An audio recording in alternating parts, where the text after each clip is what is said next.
In a quiet room, if you press your ear against a pillow, you can hear your heartbeat. As a kid, the muffled, rhythmic beats sounded like soft footsteps on a carpeted floor. So as a kid, almost every night, just as I was about to drift off to sleep, I would hear these footsteps, and I would be ripped back to consciousness, terrified. For my entire childhood, I lived with my mother in a fairly nice neighborhood, one which was in a transitional phase. People of lower economic means were gradually moving in, and my mother and I were two of these people. We lived in the kind of house you see being transported in two pieces on the interstate, but my mom took good care of it. There were a lot of woods surrounding the neighborhood that I would play in and explore during the day. But at night, as things often do to a kid, they took on a more sinister feeling. This, coupled with the fact that, due to the nature of our house, there was a fairly large crawl space underneath, which filled my mind with imaginary monsters and inescapable scenarios which would consume my thoughts when I was awoken by the footsteps. I told my mom about the footsteps, and she said that I was just imagining things. I persisted enough that she blasted my ears with water from a turkey baster once, just to placate me, since I thought that would help. Of course, it didn't. Despite all the creepiness and footsteps, the only weird thing that ever happened was that every now and then, I would wake up on the bottom bunk, despite having gone to sleep on the top. But this wasn't really that weird, since I'd sometimes get up to go to the bathroom or get something to drink, and could remember just going back to sleep on the bottom bunk. I'm an only child, so it didn't matter. This would happen once or twice a week, but waking up on the bottom bunk obviously wasn't too terrifying.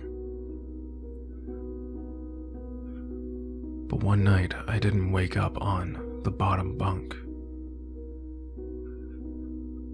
I had heard the footsteps, but was too far gone to be woken up by them.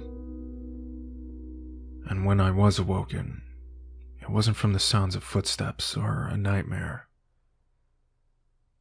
but because I was cold. Really cold. When I opened my eyes, I saw stars. I was in the woods. I sat up immediately, trying to figure out what was going on. I thought I was dreaming, but that didn't seem right, though neither did me being in the woods. There was a deflated pool float right in front of me, one of those ones shaped like a shark. This only added to the surreal feeling. But after a while, it just seemed like I wasn't going to wake up, because I wasn't asleep. I stood up to orient myself, but I didn't recognize these woods.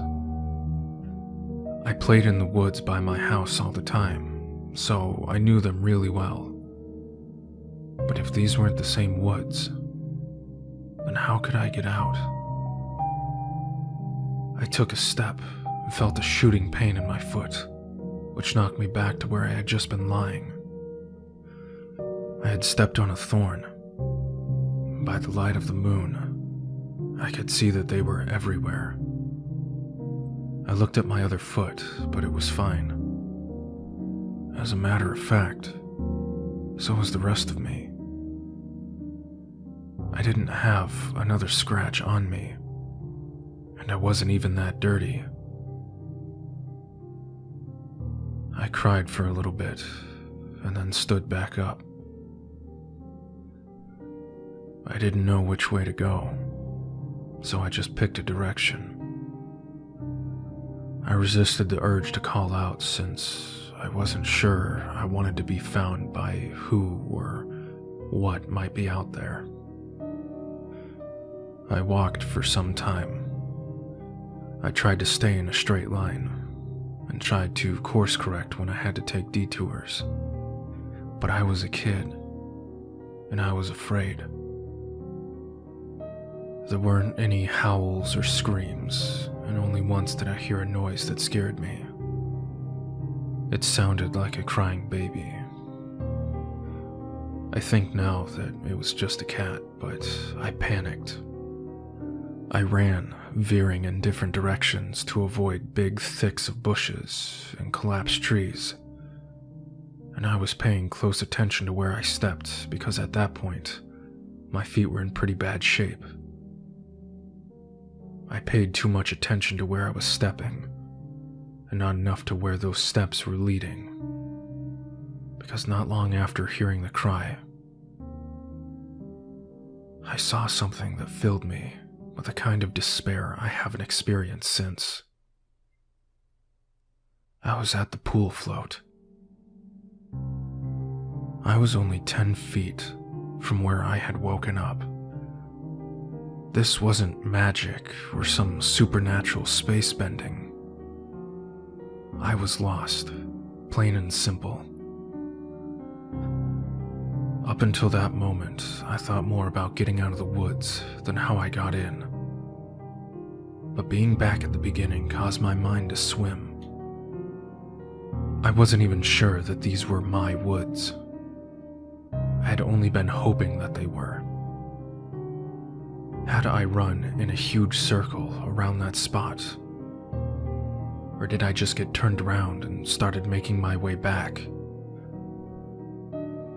How was I going to get out? At the time, I thought that the North Star was just the brightest star. And so I looked and found the brightest one and I followed it. Eventually, things started to look more familiar. And then I saw it. The ditch.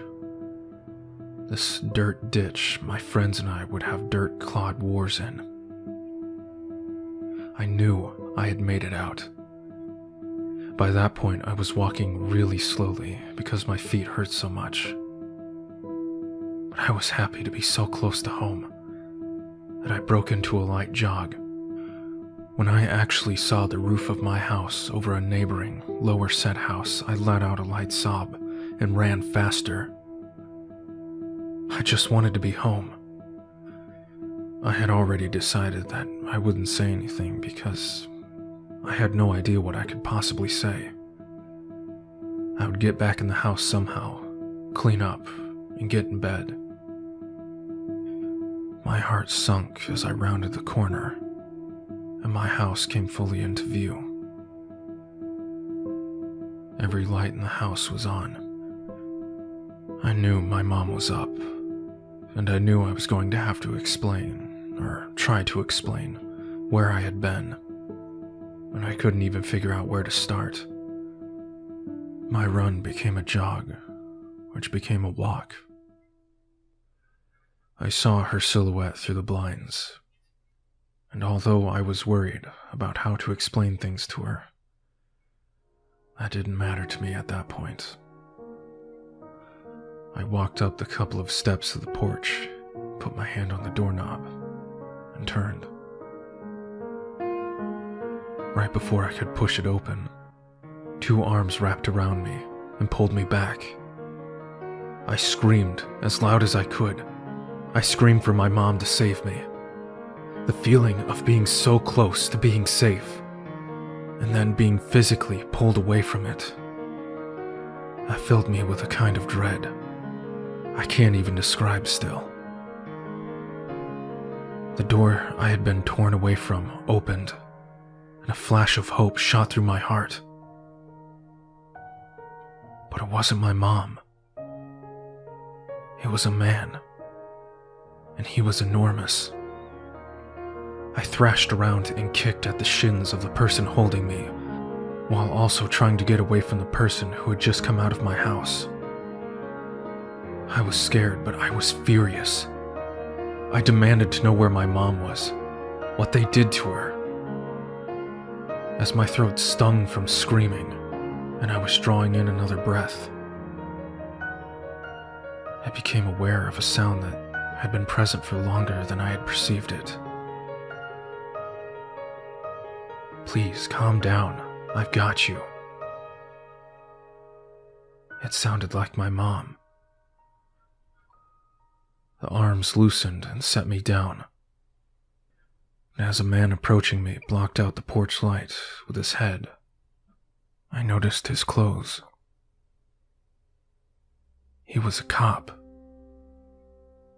I turned to face the voice behind me and saw that it really was my mom.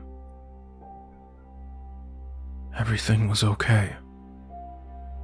I began to cry, and the three of us went inside. She told me how happy she was that I was back, and by that point she was crying too. I told her I didn't know what happened, but all I wanted to do was just come home. I asked her why she grabbed me like that so suddenly. She told me she was afraid I would run away again. I was confused. I asked what she meant.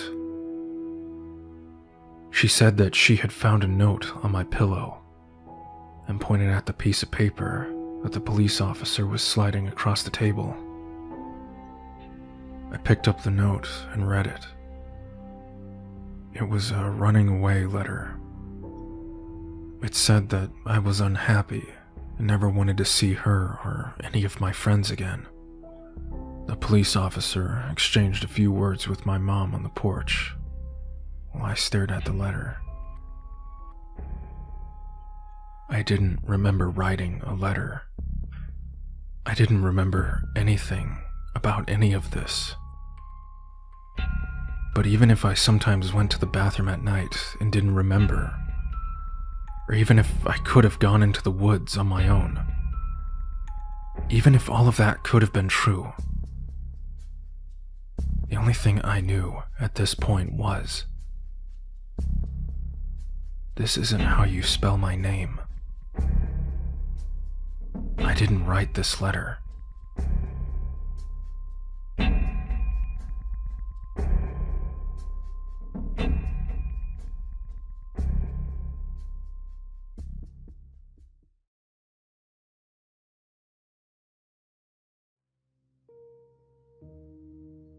When I was 5 years old, I went to an elementary school that, from what I've come to understand, was really adamant about the importance of learning through activity. It was part of a new program designed to allow children to rise at their own pace, and to facilitate this, the school encouraged teachers to come up with really inventive lesson plans. Each teacher was given the latitude to create his or her own themes, which would run for the duration of the grade, and all the lessons in math, reading, etc. They would be designed in the spirit of the theme. These themes were called groups. There was a space group, a sea group, an earth group, and the group I was in, community. In kindergarten in this country, you don't learn much except how to tie your shoes and how to share, so most of it isn't very memorable. I only remember two things very clearly. I was the best at writing my name in the right way, and the balloon project, which was really the hallmark of the community group, since it was a pretty clever way to show how a community functioned at a really basic level. You've probably heard of this activity. On one Friday, I remember it being Friday because I was excited about the project and it being the end of the week. Toward the beginning of the year, we walked into the classroom in the morning and saw that there was a fully inflated balloon tied off with a string taped to each of our desks.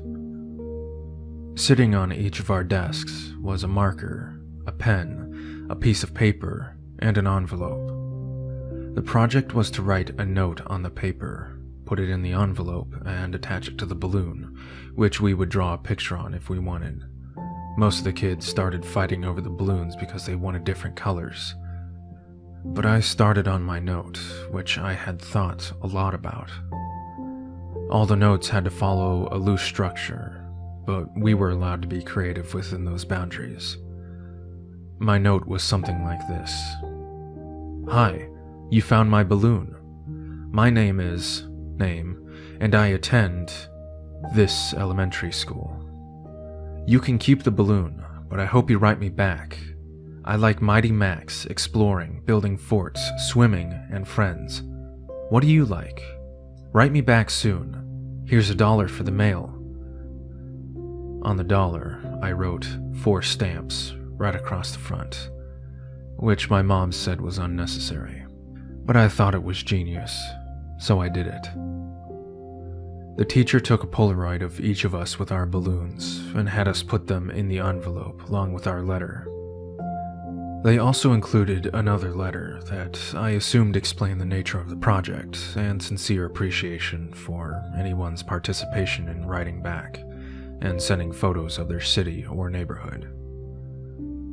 That was the whole idea, to build a sense of community without having to leave the school, and to establish safe contact with other people. And for young kids who only really know their specific community, this was a fun idea. Over the next couple of weeks, letters started to roll in. Most came with pictures of different landmarks, and each time a letter would come in, the teacher would pin the picture on a big wall map we had put up, showing where the letter had come from and how far the balloon had traveled. That was a smart idea, because we could actually look forward to coming to school to see if we had gotten our letter, and for the duration of the year, we had 1 day a week where we would write back to our Penpal or another student's Penpal in case our letter hadn't come in yet. Mine was one of the last to arrive. When I came into the classroom, I looked at my desk and once again didn't see any letter. But as I sat down, the teacher approached me and handed me an envelope. I must have looked so excited because I was about to open it. She put her hand on mine to stop me and said, "Please don't be upset." I didn't understand what she meant. Why would I be upset now that my letter had come? Initially, I was mystified that she would even know what was in the envelope. But now I realized that, of course, the teachers had screened the contents to make sure there was nothing obscene. But all the same, how could I be disappointed? When I opened the envelope, I understood. There was no letter. The only thing in the envelope was a Polaroid, but I couldn't really make out what it was. It looked like a patch of desert, but it was too blurry to decipher. It appeared as if the camera had been moved while the picture was being taken. There was no return address, so I couldn't even write back if I wanted to. I was crushed.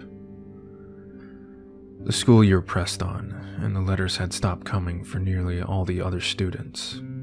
After all, you can only continue a written correspondence with a kindergartner for so long. Everyone, including myself, had lost interest in letters almost completely.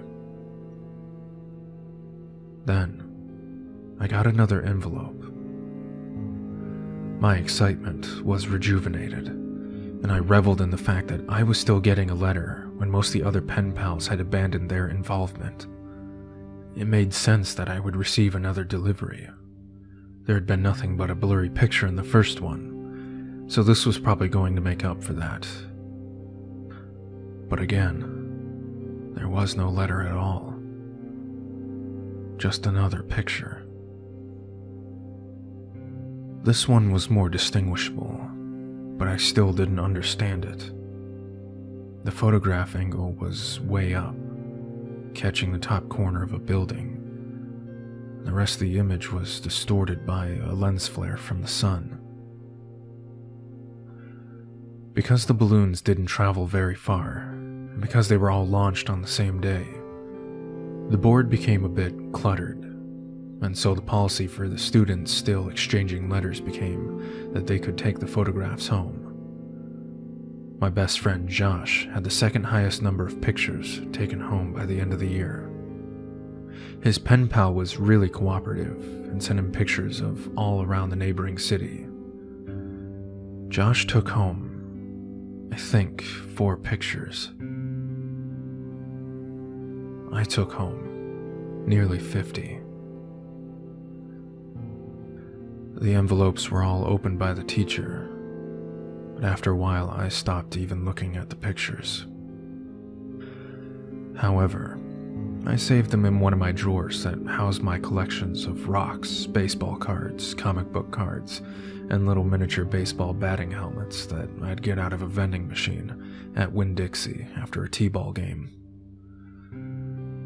With the school year over, my attention turned to other things.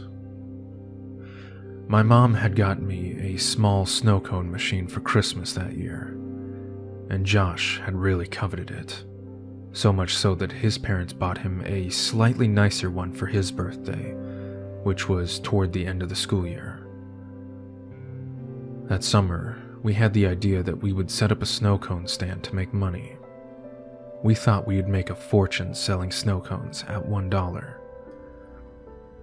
Josh lived in a different neighborhood, but we eventually decided that my neighborhood would be better because there was a lot of people who cared for their lawns. The yards in my neighborhood were slightly bigger. We did this for 5 weekends in a row, until my mom told us that we had to stop. And I've only recently come to understand why she did that. On the 5th weekend, Josh and I were counting our money. Because we both had a machine, we each had a separate stack of money that we put together into one stack and then split it evenly. We had made a total of $16 that day, and as Josh paid out my 5th dollar, a feeling of profound surprise consumed me. The dollar said 4 stamps. Josh noticed my shock and asked if he had miscounted. I told him about the dollar, and he said, "That's so cool, man." As I thought about it, I came to agree. The idea that the dollar had made it right back to me after changing so many hands floored me. I rushed inside to tell my mom, but my excitement coupled with her being distracted by a phone call made my story incomprehensible, and she responded simply by saying, "Oh wow, that's neat." Frustrated, I ran back outside and told Josh I had something to show him.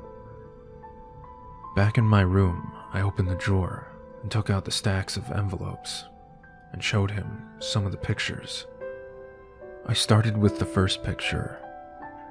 We were through about 10 pictures before Josh lost interest and asked if I wanted to go play in the ditch. It's a dirt ditch down the street from my house, before his mom came to pick him up. So that's what we did. We had a dirt war for a while, but it was interrupted several times by rustling in the woods around us.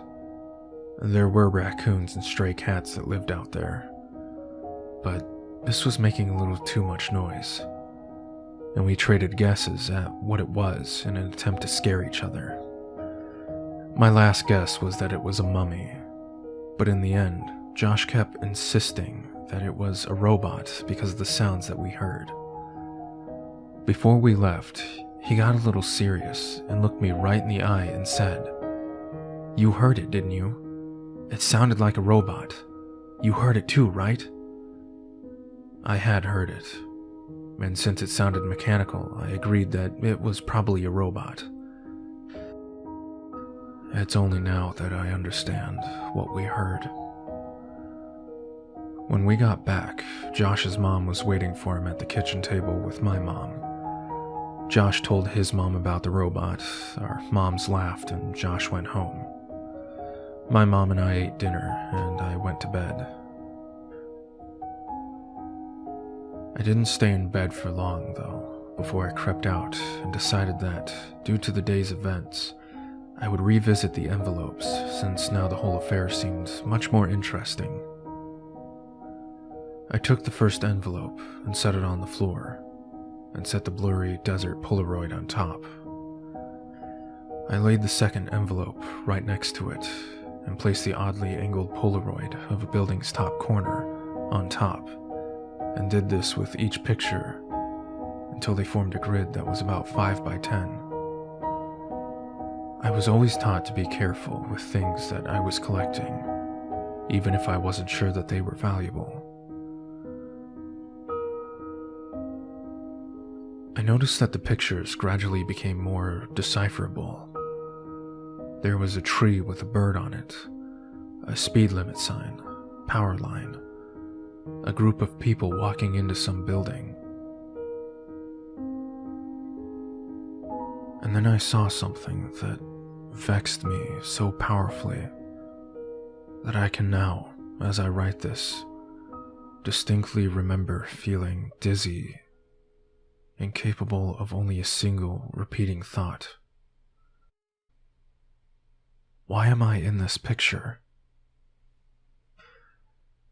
In this photograph of the group of people entering the building, I saw myself holding hands with my mother in the very back of the crowd of people.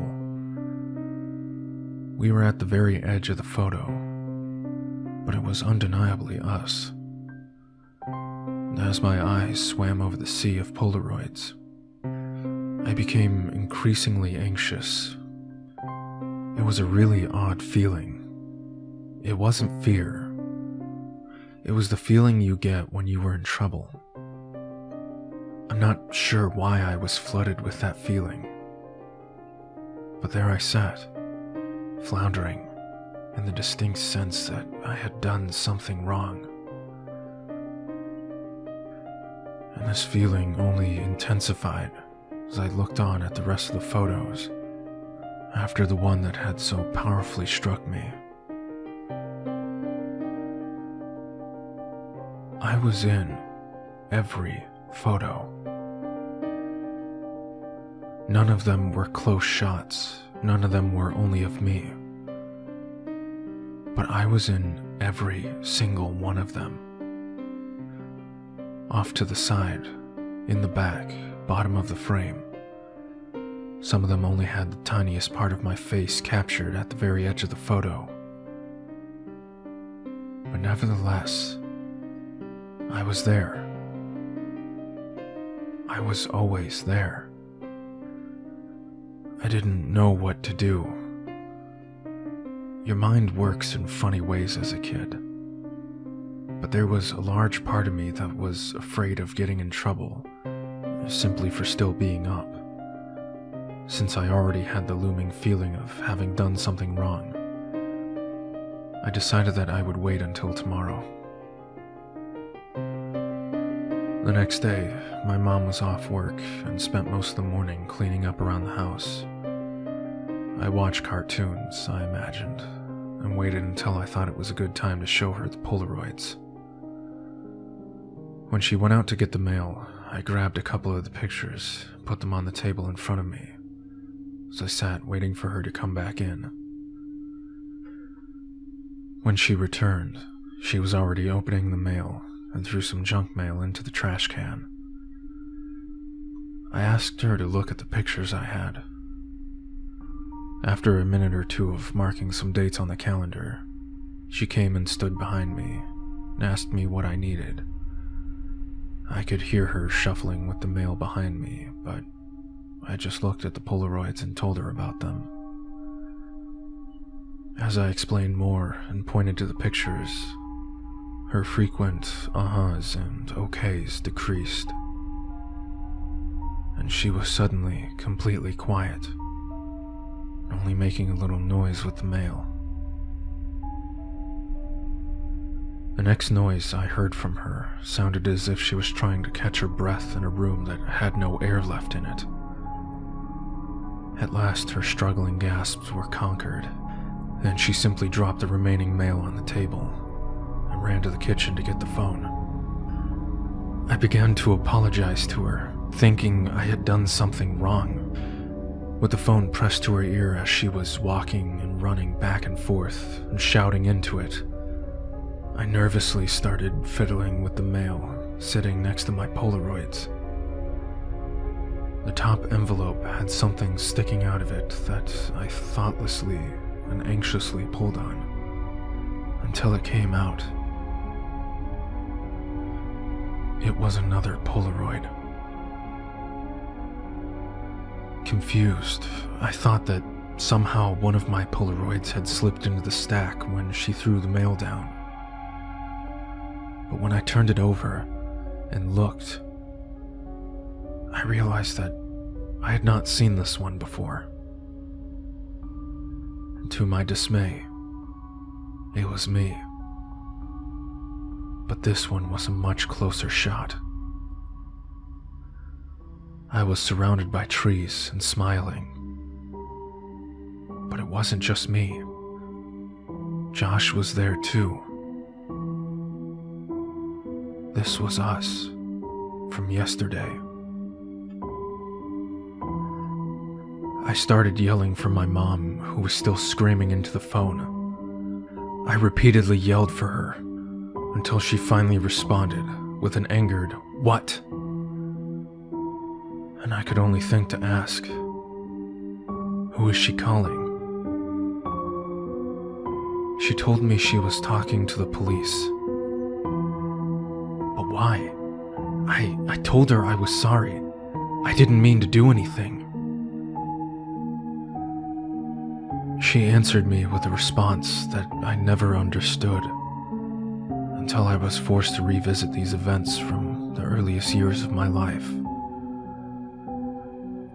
She grabbed the envelope off the table, and the picture of Josh and I spun and slid, landing next to the other Polaroids in front of me.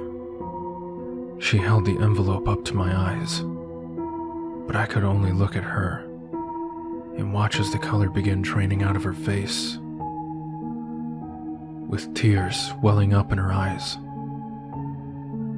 She said that she had to call the police because there was no postmark.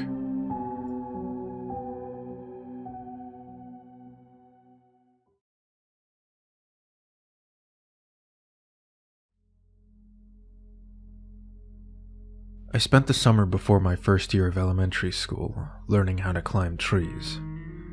There was one particular pine tree right outside my house that seemed almost designed for me. It had branches that were so low I could easily grab them without a boost. For the first couple of days after I first learned how to pull myself up, I would just sit on the lowest branch, dangling my feet. The tree was outside our back fence and was easily visible from the kitchen window, which was just above the sink. Before too long, my mom and I developed a routine where I would go play on the tree when she washed the dishes, because she could easily see me while she did other things. As the summer passed, my abilities grew, and before too long I was climbing fairly high. As the tree got taller, its branches not only got thinner, but more widely spaced. I eventually reached a point where I couldn't actually climb any higher, and so the game had to change. I began to concentrate on speed, and in the end, I could reach my highest branch in 25 seconds. I got too confident, and one afternoon I tried to step on a branch before I had firmly grasped the next one. I fell about 20 feet and broke my arm really badly in 2 places. My mom was running toward me, yelling, and I remember her sounding like she was underwater. I don't remember what she said, but I do remember being surprised by just how white my bone was. I was going to start kindergarten with a cast, and I wouldn't even have any friends to sign it. My mom must have felt terrible because the day before I started school, she brought home a kitten.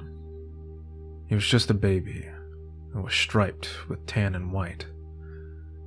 As soon as she put him down, he crawled into an empty case of soda that was sitting on the floor.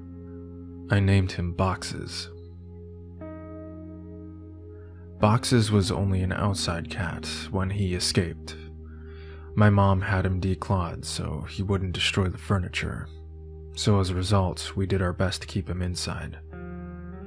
He'd get out every now and then, and we'd find him somewhere in the backyard, chasing some kind of bug or lizard, though he could hardly ever catch one because he had no front claws.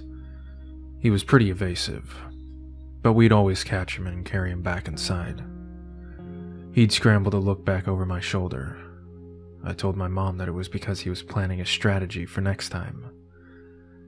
Once inside, we'd give him some tuna fish, and he came to learn what the sound of can openers might signal. He'd come running whenever he heard it. This conditioning came in handy later because towards the end of our time in that house, boxes would get out much more often and would run under the house into the crawl space where neither of us wanted to follow, due to it being cramped and probably crawling with bugs and rodents. Ingeniously, my mom thought to hook the can opener to an extension cord out back and run it right outside the hole the boxes had gone through. Eventually, he would emerge with his loud meows, looking excited by the sound, and then horrified at how we could run such a cruel ruse on him. A can opener with no tuna made no sense to boxes. The last time he escaped under the house was actually our last day in it. My mom had put the house on the market, and we had begun packing our things. We didn't have much, and we stretched the packing out a while, though I had already packed up all my clothes at my mom's request. My mom could tell I was really sad about moving and wanted the transition to be smooth for me, and I guess she thought that having my clothes in the box would reinforce the idea that we were moving, but things wouldn't change that much. When boxes got out, as we were loading some things into the moving van, my mom cursed because she had already packed the can opener, wasn't sure where it was. I pretended to go look for it, so I wouldn't have to go under the house, and my mom, probably completely aware of my little scam, moved one of the panels and crawled in.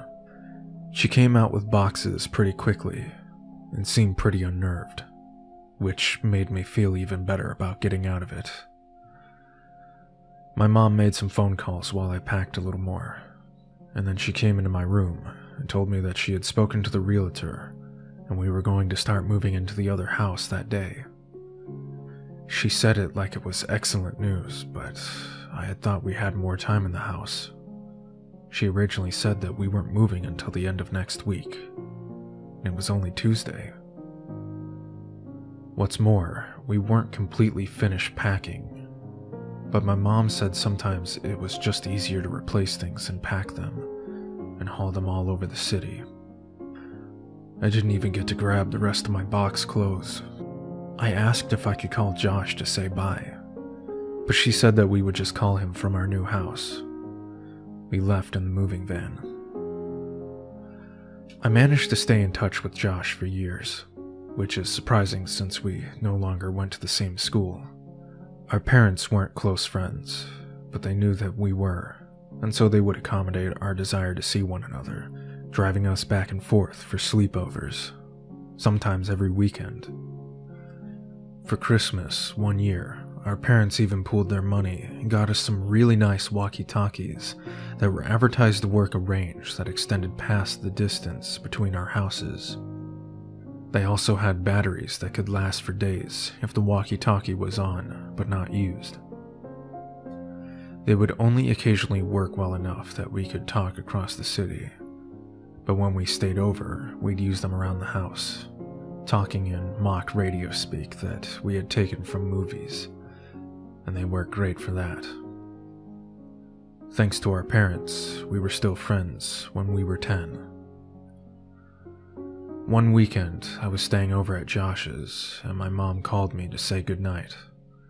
She was still pretty watchful, even when she couldn't actually watch me, but I had gotten so used to it that I didn't even notice it, even if Josh did. She sounded upset. Boxes was missing. I remember that it was a Saturday night, and that meant that boxes had to have been missing since Friday afternoon. I gathered that she had not seen him since returning home after dropping me off. She must have decided to tell me he was missing because if he didn't come home before I did, then I would be devastated at not only his absence, but how she could have kept it from me. She told me not to worry. He'll come back. He always does. But boxes didn't come back.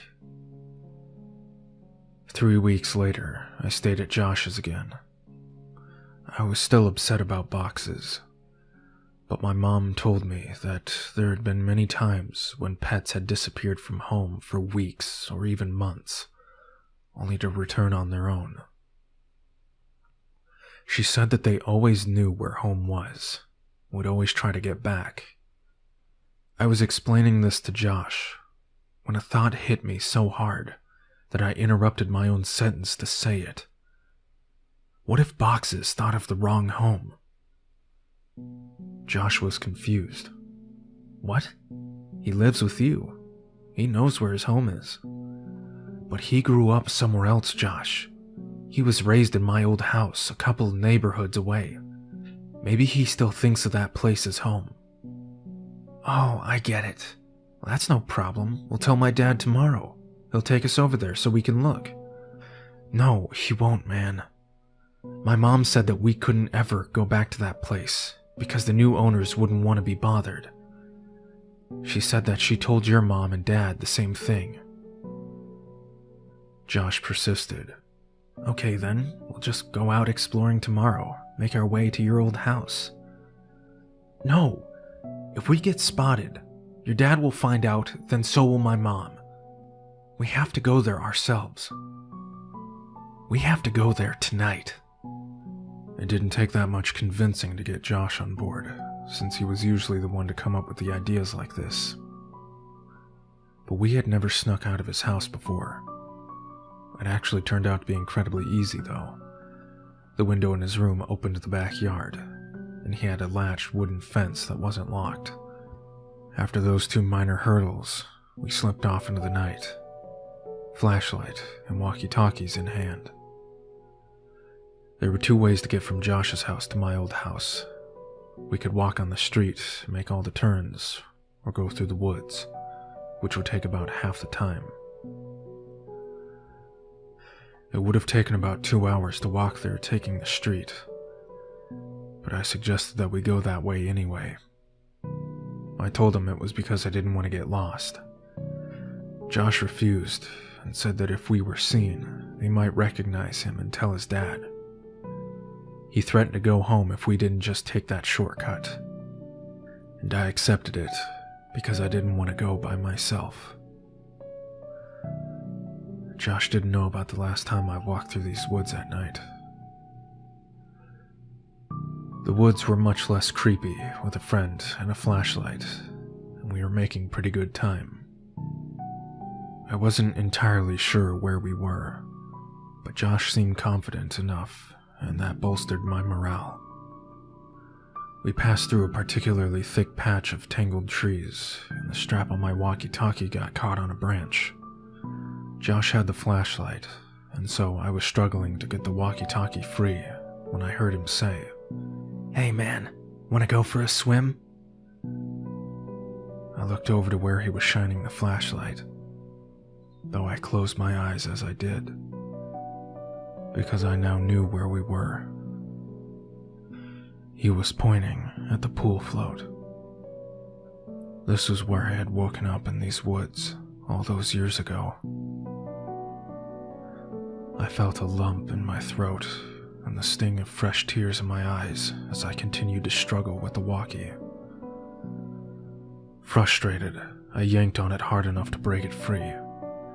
I turned and walked to Josh, who had partially laid down on the pool float in a mock sunbathing pose.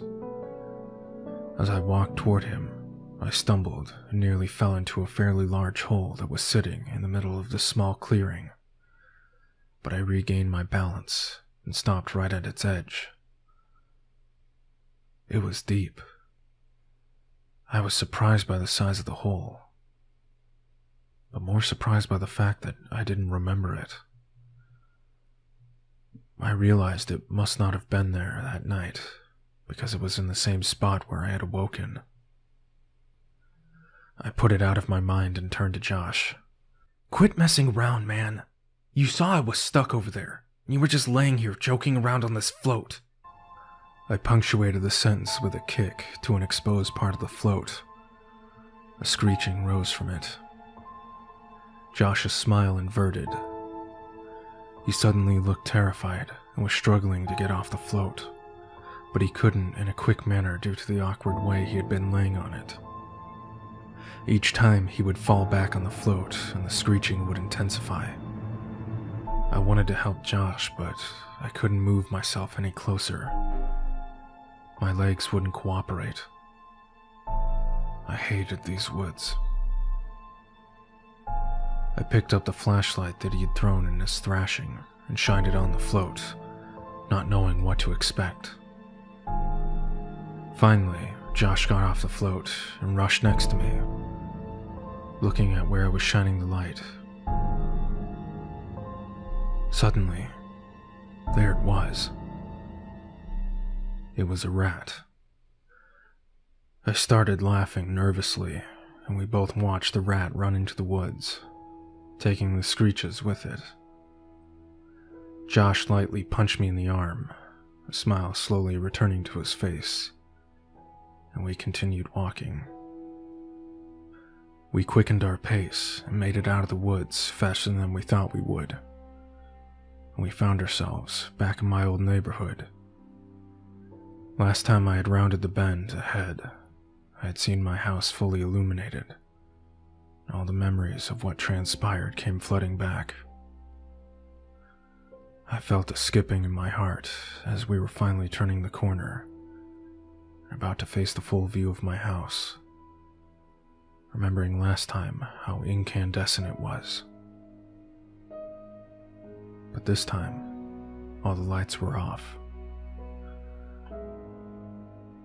From a distance, I could see my old climbing tree, and as my mind traced the steps of causality backward, I realized that I wouldn't be back here this night if that tree hadn't grown.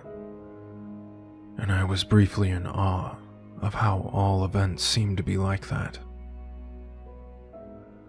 As we got closer, I could see that the lawn looked terrible. I couldn't even guess when it had last been mowed. One of the shutters had partially broken loose, and it was rocking back and forth in the breeze.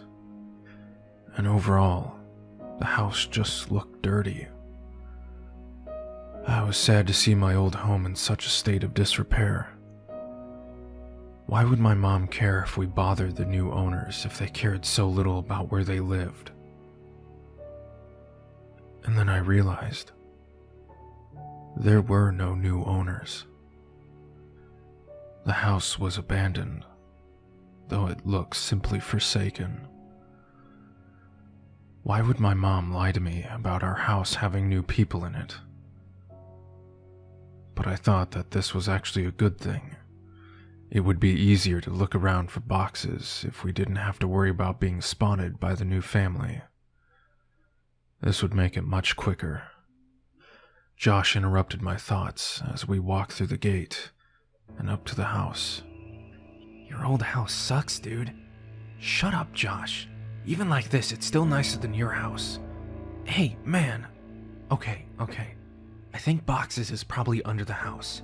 One of us has to go under and look, but the other one should stay next to the opening in case he comes running out. Are you serious? There's no way I'm going under there. It's your cat, man. You do it. Look, I'll game you for it, unless you're too scared, I said, holding my fist over my upturned palm. Fine, but we go on shoot, not on 3. It's rock, paper, scissors, shoot, not 1, 2, 3. I know how to play the game, Josh. Besides, you're the one who always messes it up. And it's best of 3. I lost. I wiggled loose the panel that my mom would always move when she had to crawl under here for boxes. She only had to do it a couple of times since the can opener trick usually worked. But when she had to do it, she hated it, especially that last time. And as I looked into the darkness of the crawl space, I had a greater appreciation for why. Before we moved, she said that it was actually better that boxes ran under here, despite how hard it would be to get him out. It was less dangerous than him jumping over the fence and running around the neighborhood. All that was true, but I was still dreading doing this. I grabbed the flashlight and the walkie and began to crawl in. A powerful smell overtook me. It smelled like death. I turned on my walkie. Josh, are you there? This is Macho Man. Come back. Josh, cut it out. There's something wrong down here. What do you mean? It stinks. It smells like something died. Is it boxes? I really hope not. I set down the walkie and moved the flashlight around as I crawled forward. Looking through the hole from the outside, you could see all the way back with the right lighting, but you had to be on the inside to see around the support blocks that held the house up. I'd say that there was about 40% of the area that you couldn't see unless you were actually in the crawl space. But even inside, I discovered that I could only see directly where the flashlight was pointing. I realized that this would make scouting around the place much more difficult. As I moved forward, the smell intensified. The fear was growing in me that Boxes had come here, and something had happened to him. I shined the flashlight around, but I couldn't see much of anything. I wrapped my fingers around a support block to pull myself forward, and as I did that, I felt something that made my hand recoil. Fur. My heart sank, and I prepared myself emotionally for what I was about to see. I crawled slowly so I could prolong what I knew what was coming, and I inched my eyes and the flashlight past the block to see what was on the other side. I staggered back in shock. Jesus Christ, escaped my trembling mouth. It was a hideous and twisted creature, badly decomposed. Its skin had rotted away on its face, so the teeth appeared to be enormous, and the smell was unbearable. What is it? Are you okay? Is it Boxes?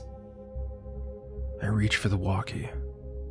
No, it's not Boxes. Well, what the hell is it then? I don't know. I shined the light on it again and looked at it with less fear in my vision. I chuckled. It's a raccoon. Well, keep looking. I'm gonna go into the house to see if he might have made it in there somehow. What? No, Josh, don't go in there. What if Boxes is down here and runs out? He can't. I put the board back. I looked and saw that he was telling the truth. Why'd you do that? Don't worry, man. You can move it easy. This makes more sense. If Boxes ran out and I missed him, then he'd be gone. If he's down there, then just grab him and I'll move the board. If he's not, then you can just move it yourself while I look in the house. Some of his points were good, and I doubted he'd be able to get in anyway. Okay, but be careful, and don't touch anything. There's a bunch of my old clothes still in boxes in my room. You can look in there to see if he's crawled in one.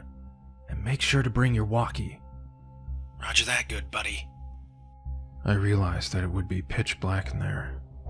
The power would have been turned off since no one was paying the bill. With any luck, he'd be able to see from the streetlights that might cast some light inside. Otherwise, I'm not sure what he'd do.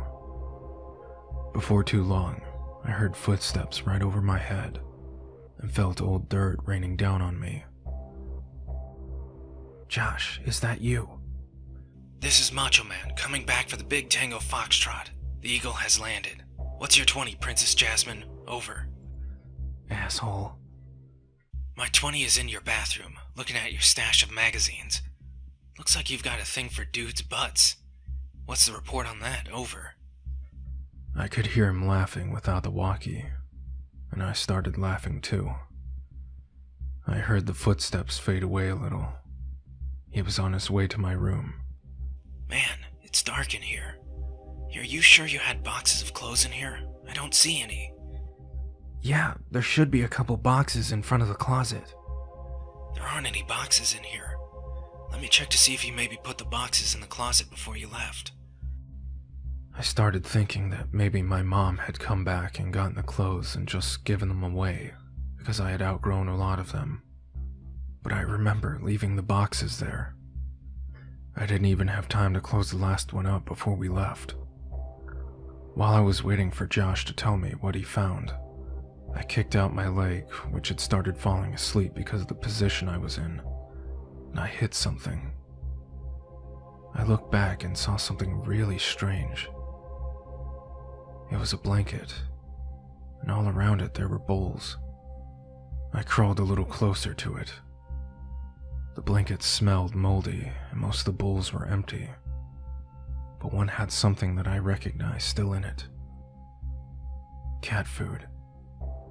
It was a different kind than we gave to boxes, but I suddenly understood. My mom had set up a little place for boxes to encourage him to come here instead of running around the neighborhood. That made a lot of sense, and it seemed even more likely that boxes would have come back to this place. My mom was pretty cool for doing that, I thought. I found your clothes. Oh, cool. Where were the boxes? Like I said, there are no boxes. Your clothes are in your closet. They're hanging up. I felt a chill. This was impossible. I had packed all my clothes. Even though we weren't supposed to move for another 2 weeks when we left, I remember packing them and thinking that it was stupid for me to have to get clothes out of the box and put them back in. I had packed them, but someone had hung them back up. Why though? Josh needed to get out of there. That can't be right, Josh. They're supposed to be in boxes. Stop messing around and just come back outside. No joke, man. I'm looking at them. Maybe you just thought that you left them. Wow, you sure like to look at yourself, don't you? What do you mean? Your walls, man. Your walls are covered in Polaroids of yourself. There are hundreds of them. Would you hire someone to... Silence. I checked my walkie to see if I had switched it off somehow, but it was fine. I could hear footsteps, but couldn't tell exactly where Josh was going. I waited for him to finish his sentence, thinking that his finger had just slipped off the button. But he didn't continue. He seemed to be stomping around the house now. I was just about to radio him when he came back. There's someone in the house. His voice was hushed and broken. I wanted to respond, but how loud was his walkie turned up? What if the other person heard it? I said nothing and just waited and listened. What I heard were footsteps. Heavy, dragging footsteps. And then a loud thud. Oh God. Josh. He had been found. I was sure of it. This person had found him and was hurting him. I broke out in tears.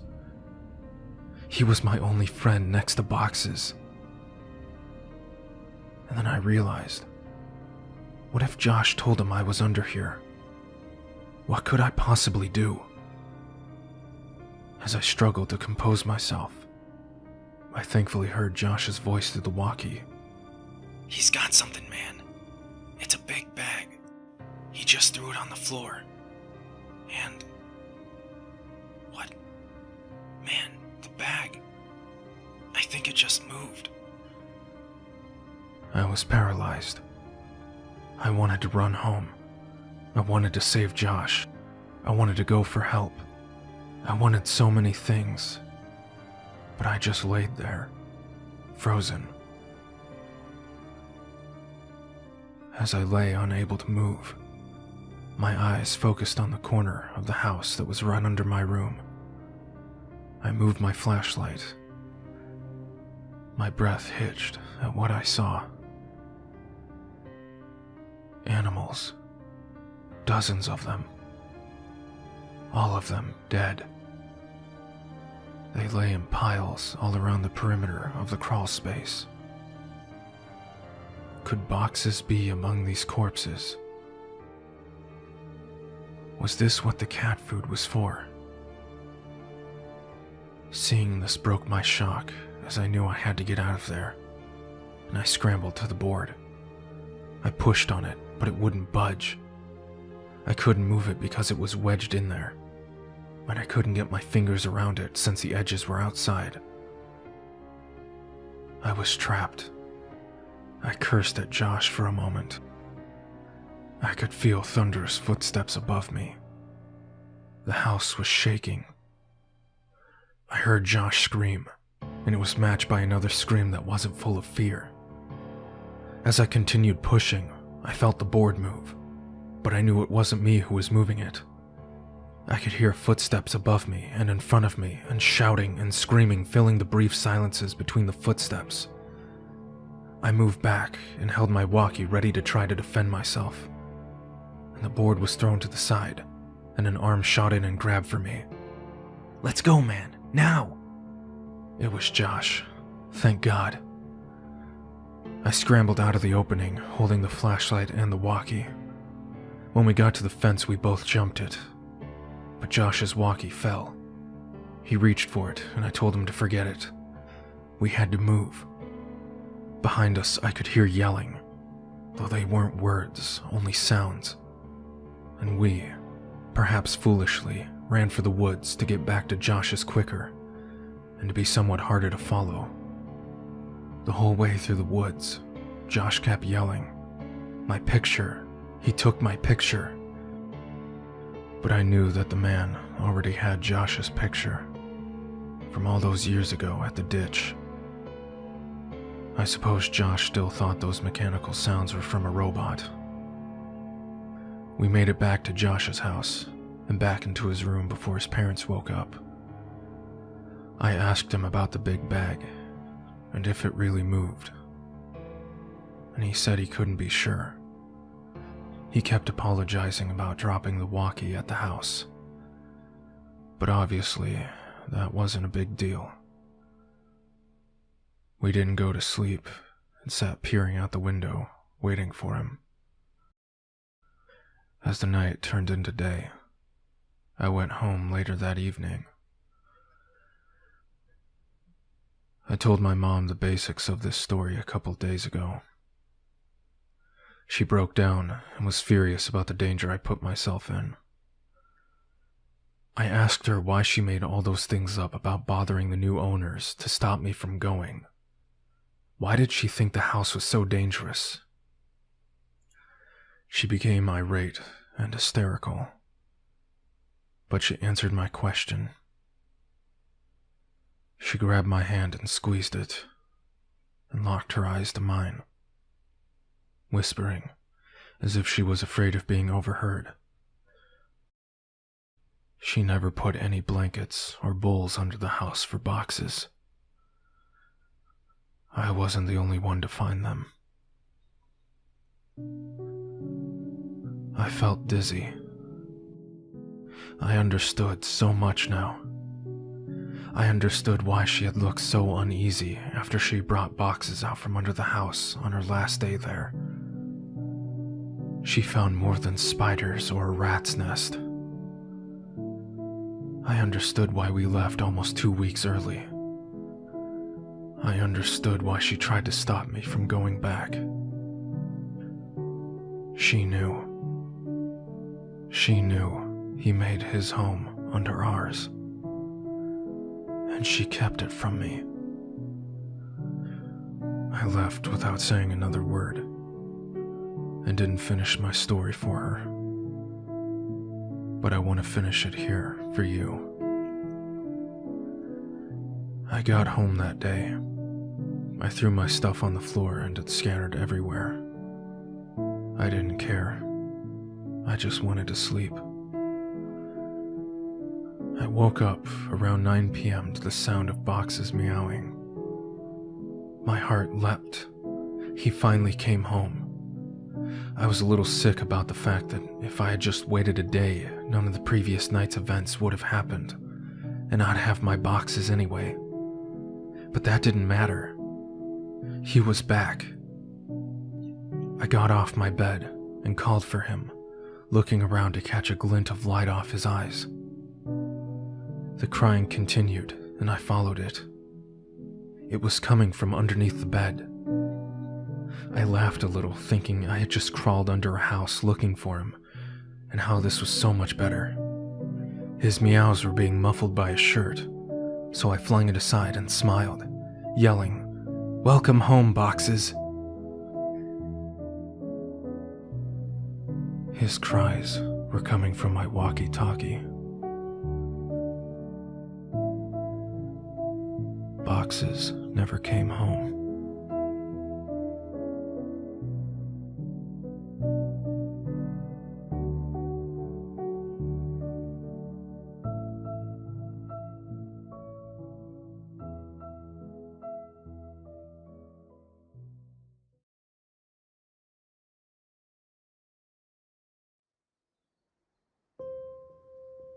Most old cities and the neighborhoods in them weren't planned with the thought that the population would begin to grow exponentially, and it would have to be accommodated. The layout of the roads is generally originally in response to geographical restrictions and the necessity of connecting points of economic importance. Once the connecting roads are established, the new businesses and roads are positioned strategically along the existing skeleton. And eventually, the paths carved into the earth are immortalized in asphalt, leaving only room for minor modifications, additions, and alterations, but never a dramatic change. Based off of this, my childhood area must have been old. If straight lines move as the crow flies, then my neighborhood must have been built based off the travels of a snake. The first houses built must have been placed around the lake, and gradually the inhabitable area increased as new extensions were built off the original path. But these new extensions all ended abruptly at one point or another. There was only one entrance and exit for the entire neighborhood. Many of these extensions were limited by a tributary which both fed and drank from the lake and passed right by what I came to call, and I've called in these stories, the ditch. Many of the original homes had enormous yards, but some of those original plots had been divided, leaving properties with smaller and smaller boundaries. An aerial view of my neighborhood would give one the impression that an enormous squid had once died in the woods, and some adventuring entrepreneur found the corpse and paved roads over its tentacles, only to withdraw his involvement and leave time, greed, and desperation to divide up the land among prospective homeowners, like an embarrassing attempt at the golden ratio. From my porch, you could see the old houses that surrounded the lake, but the house of Mrs. Maggie was my favorite. She was, as best as I can remember, around 80 years old. But despite that, she was one of the friendliest people I had ever met. She had a head of loose-set, white curls and always wore light dresses with floral patterns. She would talk to me and Josh from her back porch when we were swimming in the lake, and she would always invite us in for snacks. She said that she was lonely because her husband Tom was always away on business, but Josh and I would always decline her invitation because, as nice as Mrs. Maggie was, there was still something a bit odd about her. Every now and then, when we would swim away, she would say, "Chris and John, you're welcome here anytime." And we could hear her still yelling that when we were walking back to my house. Mrs. Maggie, like many of the older homeowners, had a sprinkler system that was on a timer. Though at some point over the years, her timer must have broken because the sprinklers would come on at various points during the day, and often even at night, all year. While it never got cold enough to snow very much, several times each winter I would go outside in the morning to see Mrs. Maggie's yard transformed into a surreal Arctic paradise by the frozen water. Every other yard stood sterilized and dry by the biting frost of winter's cold.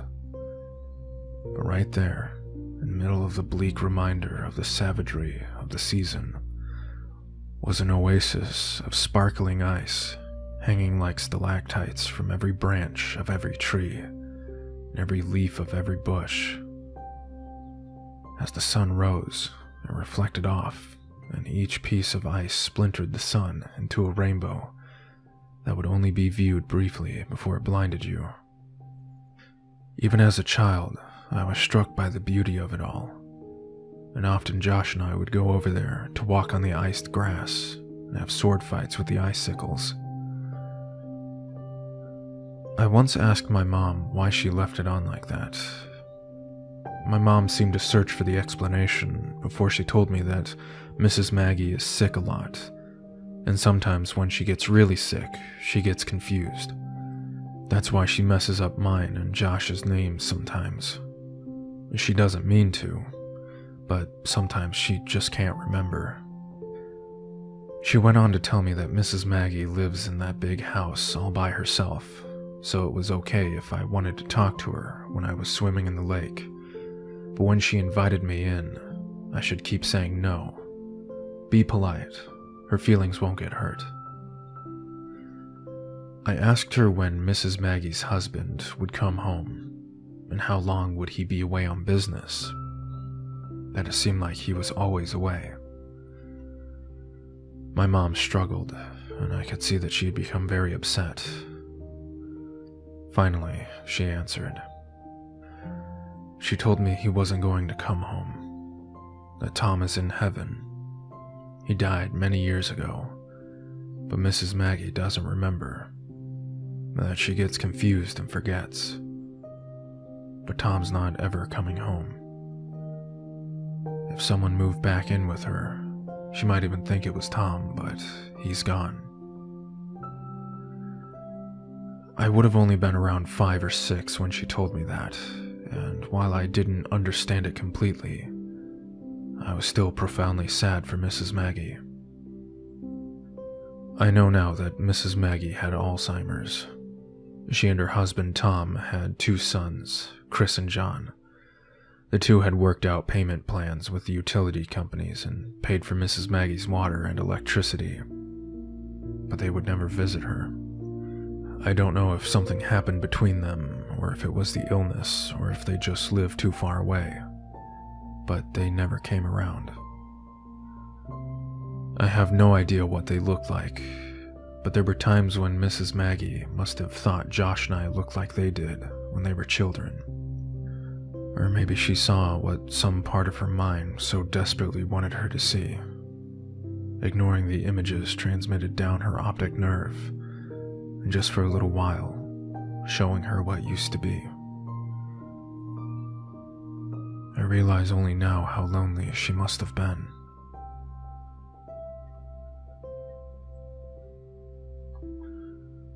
During the summer after kindergarten, before the events of balloons, Josh and I had taken to exploring the woods near my house, as well as the tributary of the lake.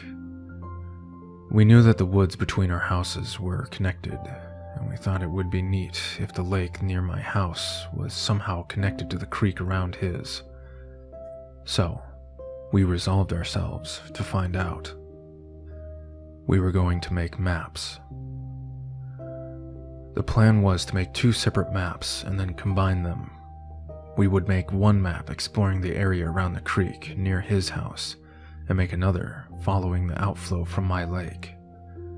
Originally, we were going to make one map, but we realized that wasn't possible since I had started drawing the map of my area so huge that the route from his house wouldn't have been to scale. We kept the map from the lake at my house and the map from the creek at his house, and we would add to each when we stayed the night with each other. For the first couple of weeks, it went really well. We would walk through the woods along the water and pause every couple of minutes to add to the map, and it seemed like the two maps would come together any day.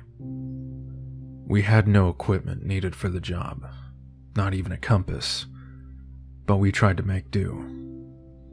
We had the idea to impale the earth with a stick when we had reached the end of a venture, so that if we came upon the stick from another direction the next weekend, we would know we had joined the maps. We might have been the world's worst cartographers. Eventually, however, the woods became too thick near the water coming from the lake, and we were unable to proceed further. We lost interest in the whole project for a bit, and reduced our exploration significantly, though not completely, when we started selling snow cones. After I showed my mom all the pictures I had taken from home, and she took away my snow cone machine, our interest in the map was revitalized. We had to come up with another plan. Although I didn't understand why, my mom had placed what I considered to be extremely severe restrictions on what I could do and where I could go, and I had to check in frequently if I went outside to play with Josh. This meant that we couldn't stay in the woods for hours and continue to look for a new path. We thought that we could just swim when we got to the cutoff in the woods, but that clearly wouldn't work since the maps would get wet. We tried going faster when we were coming from Josh's house, but we eventually ran into the same problem. Then, we had a brilliant idea. We would build a raft. There was a large amount of scrap building material that the company would set in the ditch to keep it out of the road and off-site, since they no longer needed it for building. We originally conceived of a formidable ship, complete with a mast and an anchor, but this quickly diminished into something more manageable. We set aside the wood and took several large pieces of styrofoam that were backed with foam board and tied them together with rope and kite string. We launched our vessel a little downwater from Mrs. Maggie's and waved a farewell to her as she motioned us to come back her way, but there was no stopping us.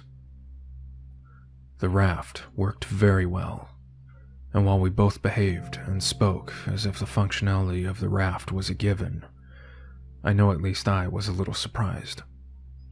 We each had a fairly long tree branch to use as a paddle, but we found it easier to simply push against the land under the water than actually use them as intended.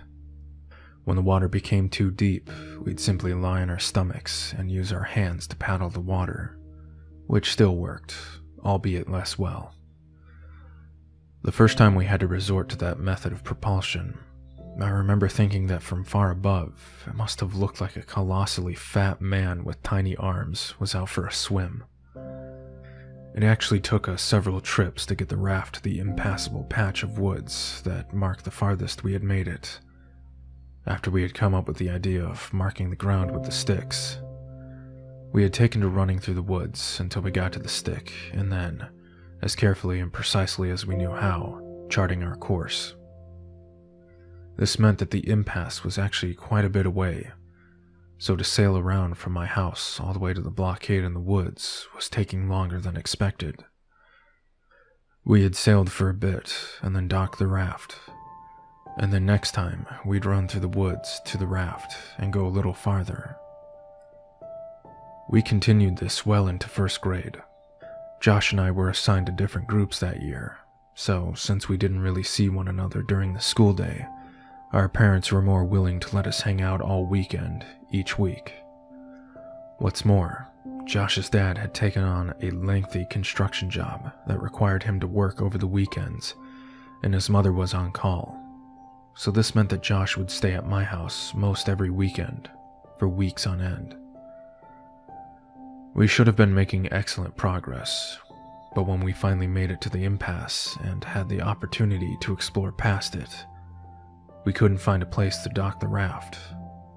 The woods were simply too thick, and the water had eroded the land to the point that there was nearly a 2-foot rise of earth over the tributary, which exposed the twisting and damp roots of the trees above. We'd have to turn back every time and leave the raft at the same thick of trees that prompted us to build it in the first place. Even worse, winter had arrived, so we couldn't justify leaving the house in our swimsuits. We were getting nowhere. We always had to come home before we could gain much ground. On a Saturday, around 7 p.m., Josh and I were playing when one of my mom's coworkers knocked on our door. Her name was Samantha, and I remember her well now, because I would attempt to propose to her a couple years later when I was visiting my mom at work. My mom said that she had to go to work to fix a problem that had arisen and that she'd be back in about 2 hours. Her car was being repaired, so she'd have to ride with Samantha.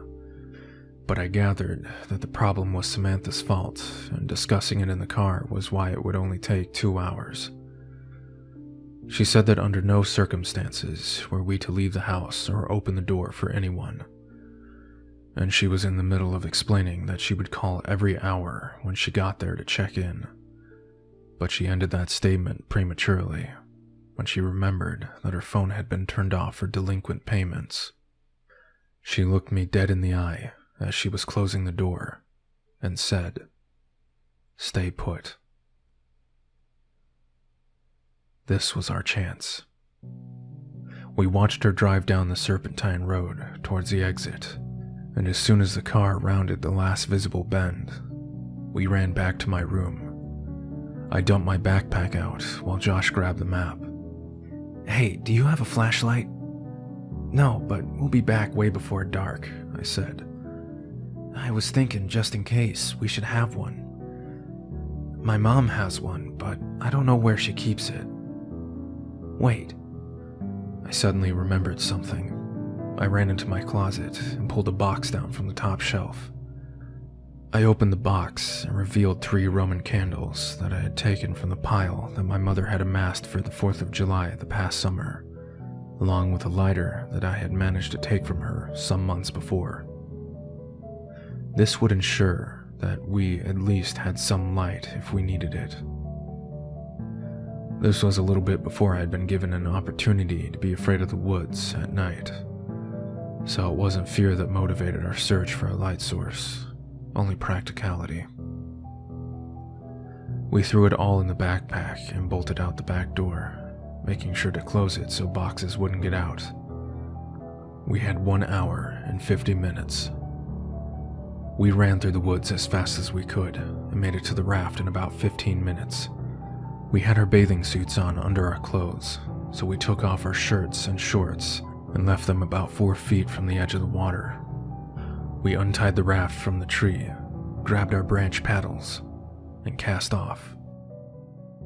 We tried to move rapidly to reach a point beyond the contents of our ever-expanding map, as we didn't have time to waste seeing old sights. We knew that we were slower in the raft than on land, and that we would be in the raft for quite a while after the cutoff, since the woods were too thick to walk through and there wasn't a place to dock. This meant that we'd have to ride the raft back to the original docking site, even if we found a new place to set it further ahead. After we passed the last charted part of our map, the water began to get really deep, and eventually we could no longer touch the bottom with our tree branches. So we lay on our stomachs and paddled with our hands. It was getting darker, and as a result, it was becoming harder to distinguish the trees from one another, and we were both becoming slightly unnerved. In the interest of making good time, we were paddling fast with our arms, but this caused a lot of noise as our hands repeatedly confronted and then broke through the water's surface. During these periods, we could both hear the crunching of dead leaves and the snapping of fallen sticks in the woods to our right. As we would slow our pace and quiet our actions, the rustling in the woods would cease, and we began to wonder if it was really ever there at all. We didn't know what kinds of animals resided this far into the woods, but we did know that we didn't wish to find out. As Josh amended the map that I was illuminating with the lighter, we were suddenly confronted with the fact that the sounds were not imagined.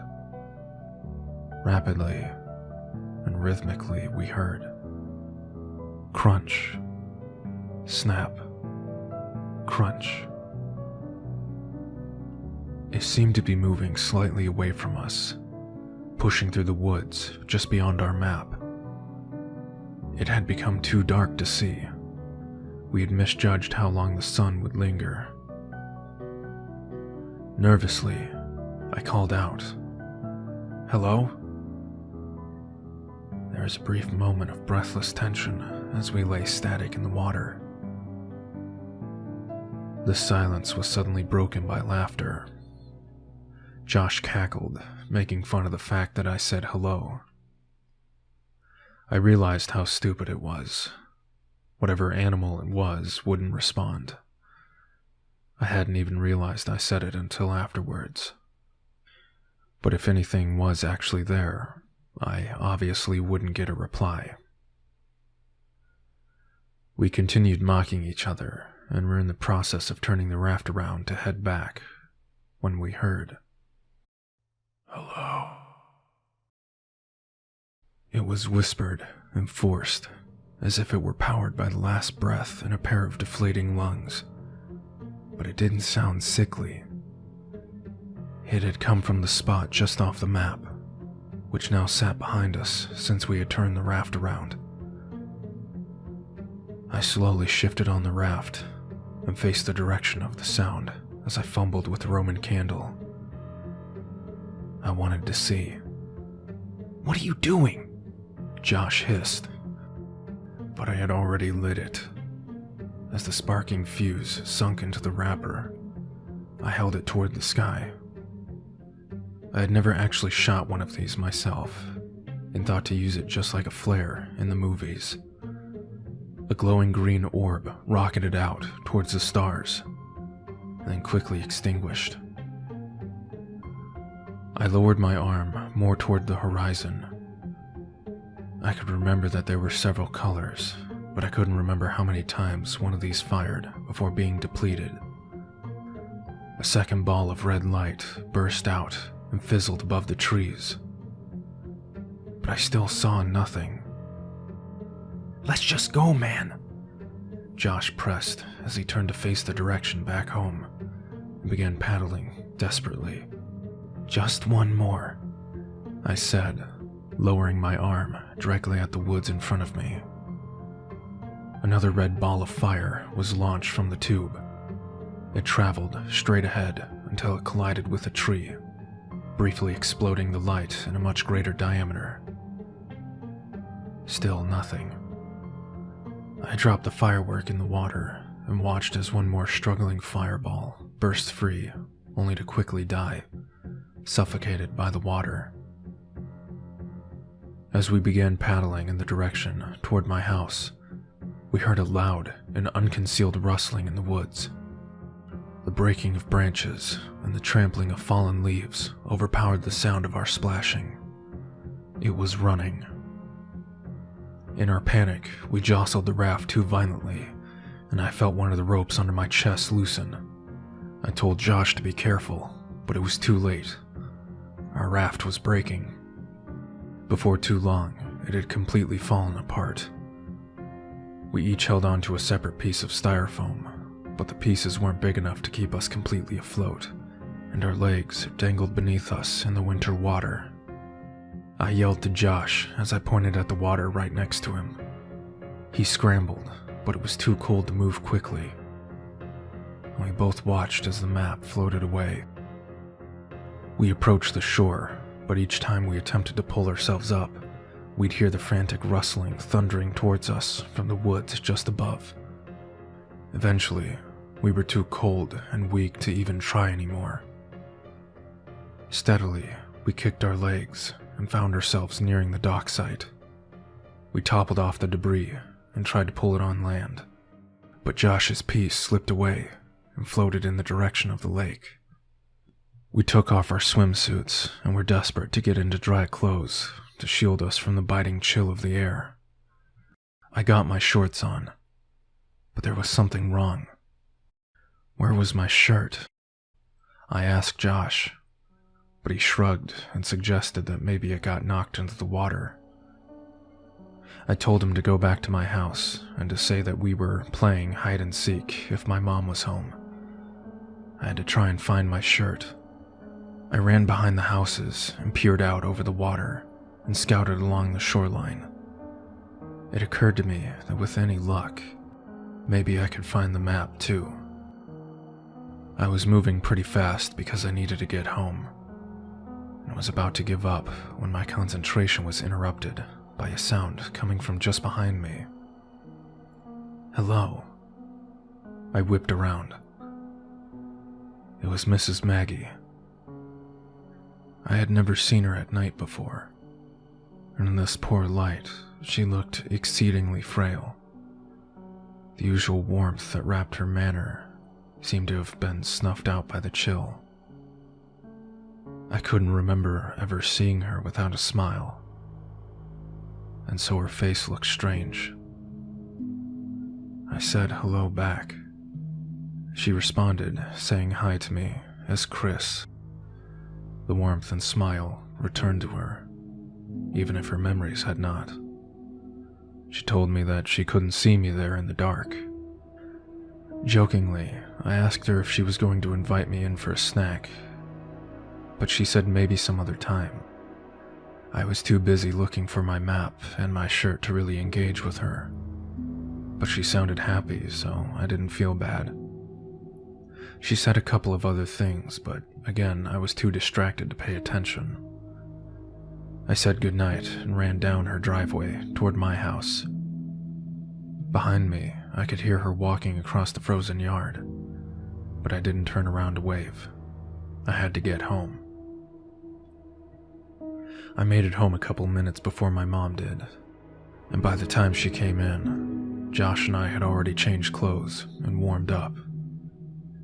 We had gotten away with it, even though we'd lost the map. Couldn't find it? Josh asked. Nah, but I saw Mrs. Maggie. She called me Chris again. I'm telling you, dude, just be glad you've never seen her at night. We both laughed, and he asked me if she invited me in for a snack, joking that the snacks must be terrible since she couldn't even give them away. I told him that she didn't, and he was surprised. And now that I had time to think about it, so was I. Literally, every time we had ever seen her, she had invited us in for snacks. And here I had, albeit sarcastically, invited myself. And she said no. As Josh talked more about Mrs. Maggie, I suddenly realized that the lighter might still be in my pocket, and that it would be disastrous for my mom to find. I grabbed the shorts off the floor and patted my pockets. I felt something, but it wasn't the lighter. From my back pocket, I slid out a folded piece of paper, and my heart leapt. The map, I thought, but I watched it float away. As I unfolded the paper, my stomach turned as I tried to understand what I was seeing. Drawn on the paper, inside of a large oval, were two stick figures holding hands. One was much bigger than the other, but neither had faces. The paper was torn, so part of it was missing, and there was a number written near the top right corner. It was either 15 or 16. I nervously handed Josh the paper and asked him if he had put it in my pocket at some point. But he scoffed at the idea and asked why I was so upset. I pointed towards the smaller stick figure and what was written next to it. It was my initials. I shook it off and told Josh the rest of the conversation between Mrs. Maggie and I. I had always attributed the odd exchange to her being sick until revisiting the events in my mind all these years later. As I think about it now, the feeling of profound sadness for Mrs. Maggie returns. But it's augmented by a looming feeling of despair when I think about why she said, "Maybe another time." I knew what she had said, but I didn't understand what it meant that night. I didn't understand what her words had meant weeks later, when I watched men in strange orange biohazard suits carry what I thought were black bags full of garbage out of her house, or why the whole neighborhood smelled like death that day.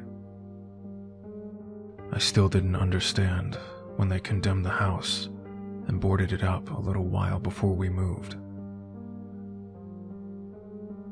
But I understand now.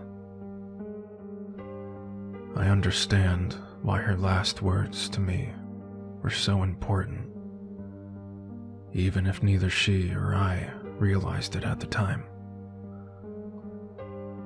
Mrs. Maggie had told me that night that Tom had come home. But I know now who had really moved in.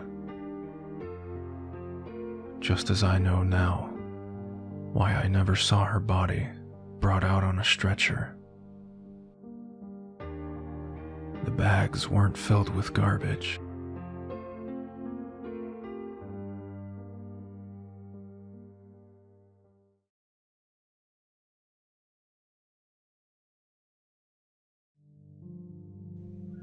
At the end of the summer, between kindergarten and first grade, I caught the stomach flu.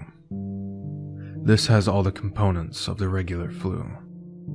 However, with the stomach flu, you throw up in a bucket and not the toilet, because you are sitting on it. The sickness gets purged from both ends. This lasted for about 10 days, but before it had passed, the sickness was granted an extension in the form of pink eye. My eyelids were so fused together by dried mucus generated during the night that the first day I woke up with the infection, I thought I had gone blind. When I started first grade, I had a kink in my neck from 10 days of bed rest and 2 swollen, bloodshot eyes. Josh was in another group and didn't have my lunch, so in a cafeteria bursting with 200 kids, I still had a table to myself. I started keeping spare food in my backpack that I would take into the bathroom to eat after lunch, since my school meals were usually confiscated by older kids who knew I wouldn't stand up to them, since no one would stand with me. This dynamic persisted even after my condition cleared up, since no one wants to be friends with the kid who gets bullied, lest they have some of that aggression directed towards themselves. The only reason this stopped was due to the actions of a kid named Alex.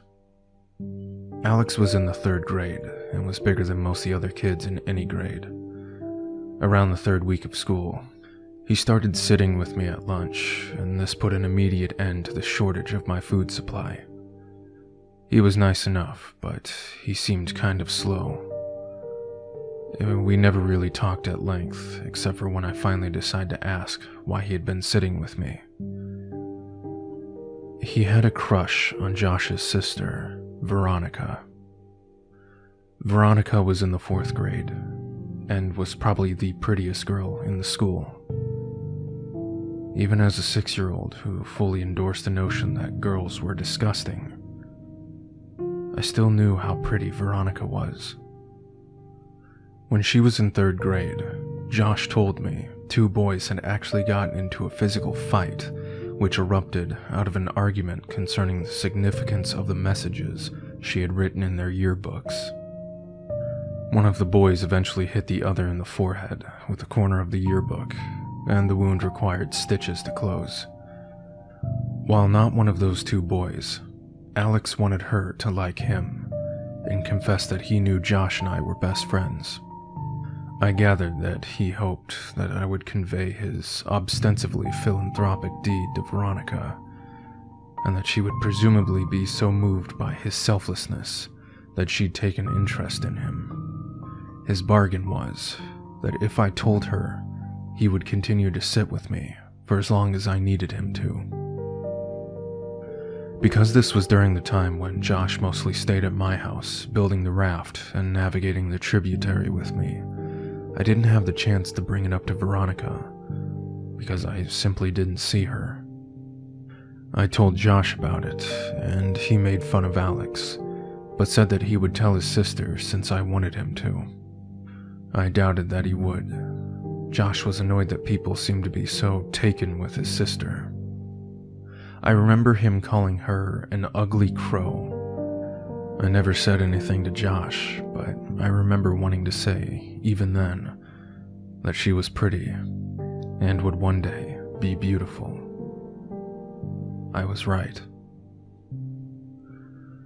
When I was 15, I was seeing a movie at a place my friends and I had come to call the Dirt Theater. It was probably nice at some point, but time and neglect had weathered the place severely. This theater had movable tables and chairs on a level floor, so when the theater was full, there were very few places you could sit and see the whole screen.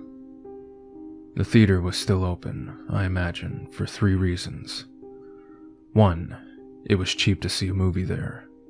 2, they showed a different cult movie twice a month at midnight. And 3, they sold beer to underage kids during the midnight showings. I went for the first 2, and that night they were showing Scanners by David Cronenberg for $1. My friends and I were sitting in the very back. I wanted to sit closer to the front for a better view, but Ryan had driven, so I relented. A couple minutes before the movie started, a group of girls walked in. They were all pretty attractive, but whatever beauty they might have had was eclipsed by the girl with the dirty blonde hair, even though I had only caught a glimpse of her profile. As she turned to move her seat, I caught a full view of her face, which gave me the feeling of butterflies in my stomach. It was Veronica. I hadn't seen her in a long time.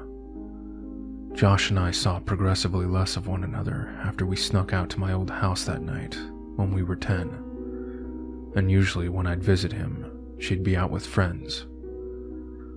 While everyone stared at the screen, I stared at Veronica, only looking away when the feeling that I was being a creep overcame me. But that feeling would quickly subside, and my eyes would return to her. She really was beautiful, just like I had thought she'd be when I was a kid. When the credits started to roll, my friends got up and left. There was only one exit, and they didn't want to be trapped waiting for the crowd to clear. I lingered in hopes of catching Veronica's attention. As she and her friends walked by, I took a chance. "Hey, Veronica," I weakly called out. She turned toward me, looking a little startled. "Yeah?" she said, a bit confused. I got out of my seat and stepped a little into the light, coming in through the open door. "It's me, Josh's old friend from way back, you know." Her eyes lit up once she realized who I was. She motioned to her friends that she'd be out in a second. We spent a few minutes catching up. We reminisced about the times me and Josh spent together, and what few times me and her interacted with each other. when I was over at their house as a kid. She asked if I came to the theater often. I told her I did, or at least tried to come there as often as I could.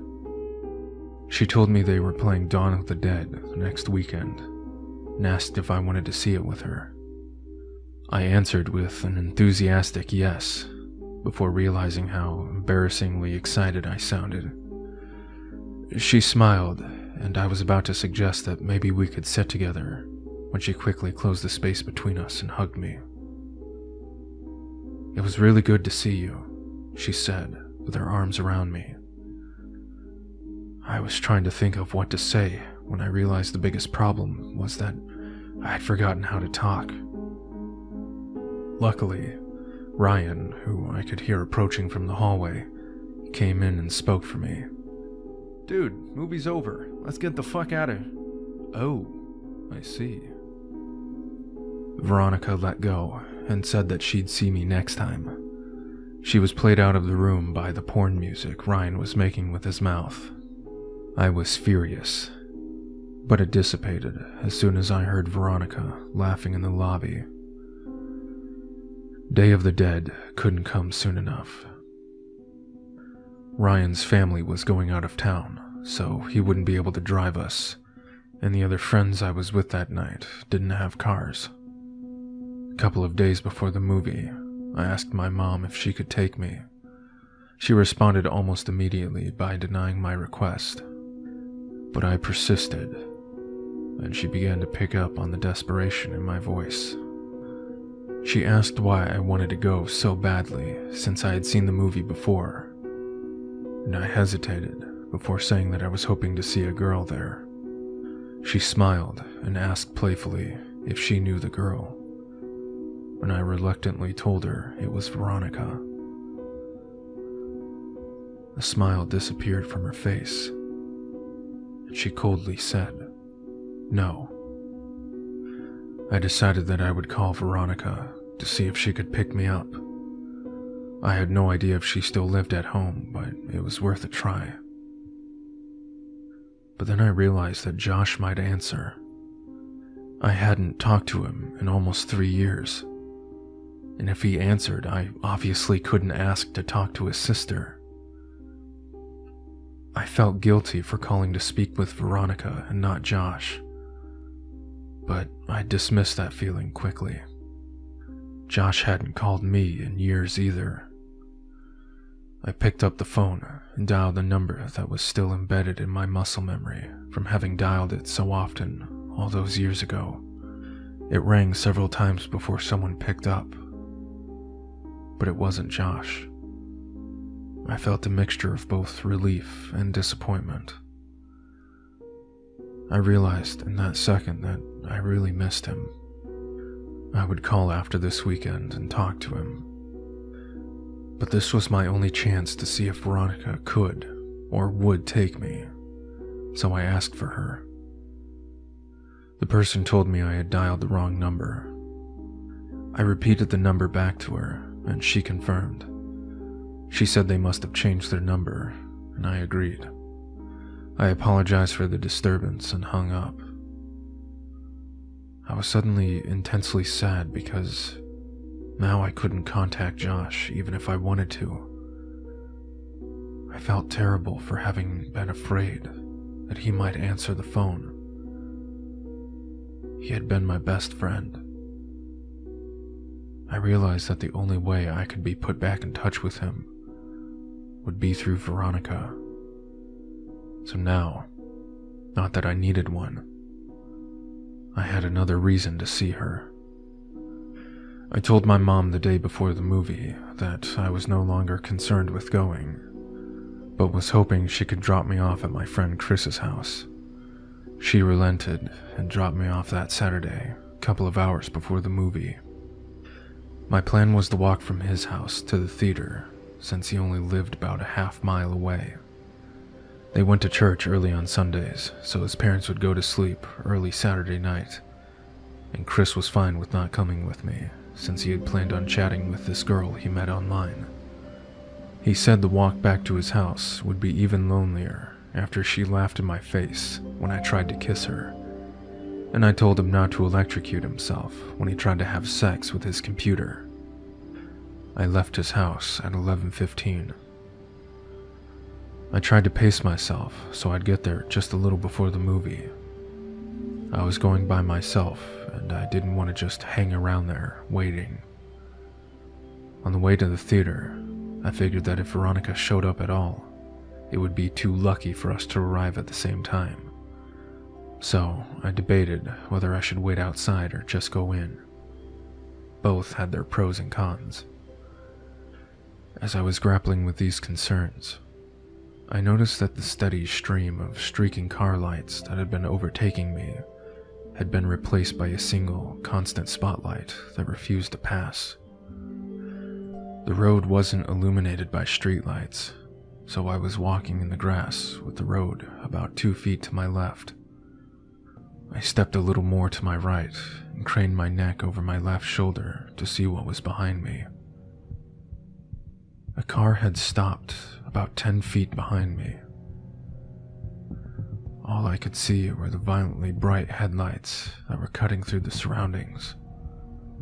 I thought that it might have been one of Chris's parents. Maybe they had come to check in on us and seen that I was gone. It wouldn't have taken much pressing for Chris to confess. I took one step towards the car, and it broke its pause and started driving towards me at a slow pace. It passed me, and I saw that it wasn't Chris's parents' car, or any car that I recognized for that matter.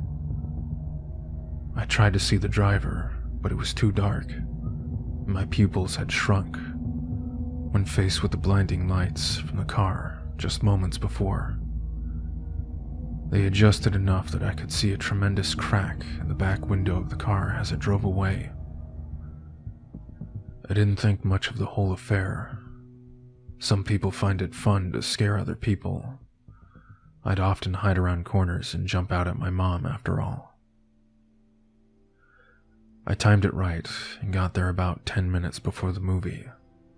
I had decided to wait outside until around 11:57, since that would give me time to find her inside if she was already seated, as I was considering the possibility that she might not show. I saw her. She was alone, and she was gorgeous. I waved to her and walked to close the distance. She smiled and asked if my friends were already inside. I said that they weren't, and realized that this must have seemed like I was trying to make this a date. She didn't seem bothered by that, nor was she bothered when I handed her the ticket I had already bought. She looked at me quizzically, and I said, "Don't worry, I'm rich." She laughed, and we went inside. I bought us 1 popcorn and 2 drinks, and spent most of the movie debating whether or not I should time reaching my hand into the popcorn bag when she reached in, so they would touch. She seemed to enjoy the movie, and before I knew it, it was over. We didn't linger in the theater. Because this was a midnight show, she couldn't loiter in the lobby. So we walked outside. The parking lot of the theater was big, because it was connected with a mall that had gone out of business. Not wanting the night to be over just yet, I continued the conversation while casually walking towards the old mall. As we were about to round the corner and leave the theater out of sight, I looked back and saw that her car wasn't the only one left in the parking lot. The other one had a large crack in the back window. My immediate uneasiness turned to understanding. That makes a lot of sense. The driver of that car works here and must have figured I was on my way to the movie. Injecting real horror into the life of a horror fan seemed like an obvious move. We walked around the mall and talked about the movie. I told her that I thought Day of the Dead was better than Dawn of the Dead, but she refused to agree. I told her of when I called her old number about my dilemma about who would answer the phone. She didn't find it as funny as I now did. but she took my phone and put her number in it. She commented that it might be the worst cell phone she'd ever seen. Her evaluation wasn't rescinded when I told her I couldn't even receive pictures on it. I called her so she'd have my number, and she saved it in. She told me that she was graduating, but that year she hadn't done so well in school, so she wasn't sure if she'd even go into college.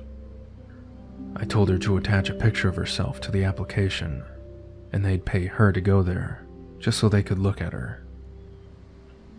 She didn't laugh at that one, and I thought she might be offended. She might have thought that I was implying that she couldn't get in based on her intelligence.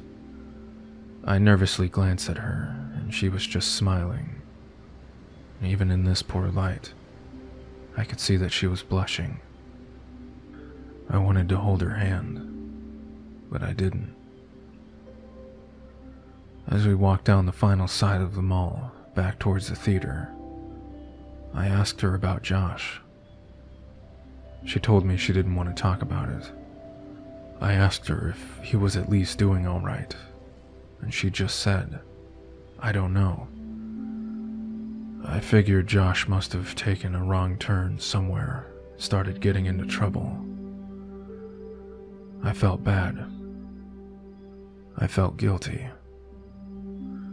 As we approached the parking lot, I noticed that the car with the cracked window was gone, that her car was now the only one in the parking lot. She asked me if I needed a ride, even though I really didn't. I said that I'd appreciate it. I had drunk my whole soda during the movie, and all the walking was putting pressure on my bladder. I knew that I could wait until I was back at Chris's, but I had decided that I was going to try and kiss her when she dropped me off, and I didn't want this biological nagging to rush me out of the car. This would be my first kiss. I could think of no ruse to conceal what I needed to do. The theater had long closed, so I only had one option. I told her that I was going to go behind the theater to piss, but that I'd be back in 2 shakes. It was obvious that I thought it was hilarious, and she seemed to laugh more at how funny I found it than at how funny it clearly was. On the way towards the theater, I stopped and turned toward her. I asked her if Josh had ever told her about that kid named Alex that had done something nice for me. She paused to think for a moment and said that he had. She inquired as to why I had asked, but I said it was nothing. Josh really was a good friend. When I went to go behind the theater, I realized that there was a chain-link fence extending off and running parallel to the walls of the building. Where I stood, she could still see me, and the fence seemed to stretch on endlessly. So I thought I'd just hop it, duck out of sight, and return as quickly as I could. It may have been too much of an effort, but I thought it polite. I climbed the fence and walked just a little ways until I was out of sight and urinated. For a moment, the only sounds were the crickets in the grass behind me and the liquid hitting the cement. These sounds were overpowered by a noise that I can still hear when it's quiet, and there are no other noises to distract my ears. In the distance, I heard a faint screeching which quickly subsided, only to be replaced with a cascade of thundering vibrations. I realized quickly enough what it was. It was a car. The growling of the engine got louder, and then I thought, no, not louder, closer. As soon as I realized this, I started back toward the fence, but before I could get very far at all, I heard a brief, truncated scream, and the roar of the engine terminated in a deafening thud. I started running, but after only 2 or 3 steps, I was tripped by a loose piece of stone and fell hard and fast onto the concrete. my head striking the corner of a chair as I fell.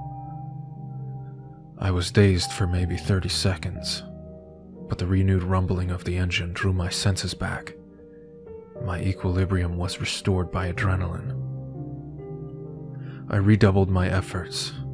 I was worried that whoever had crashed the car might harass Veronica. As I was climbing over the fence, I saw that there was still only one car in the parking lot. I didn't see any evidence of a crash. I thought that I might have misjudged its direction or proximity.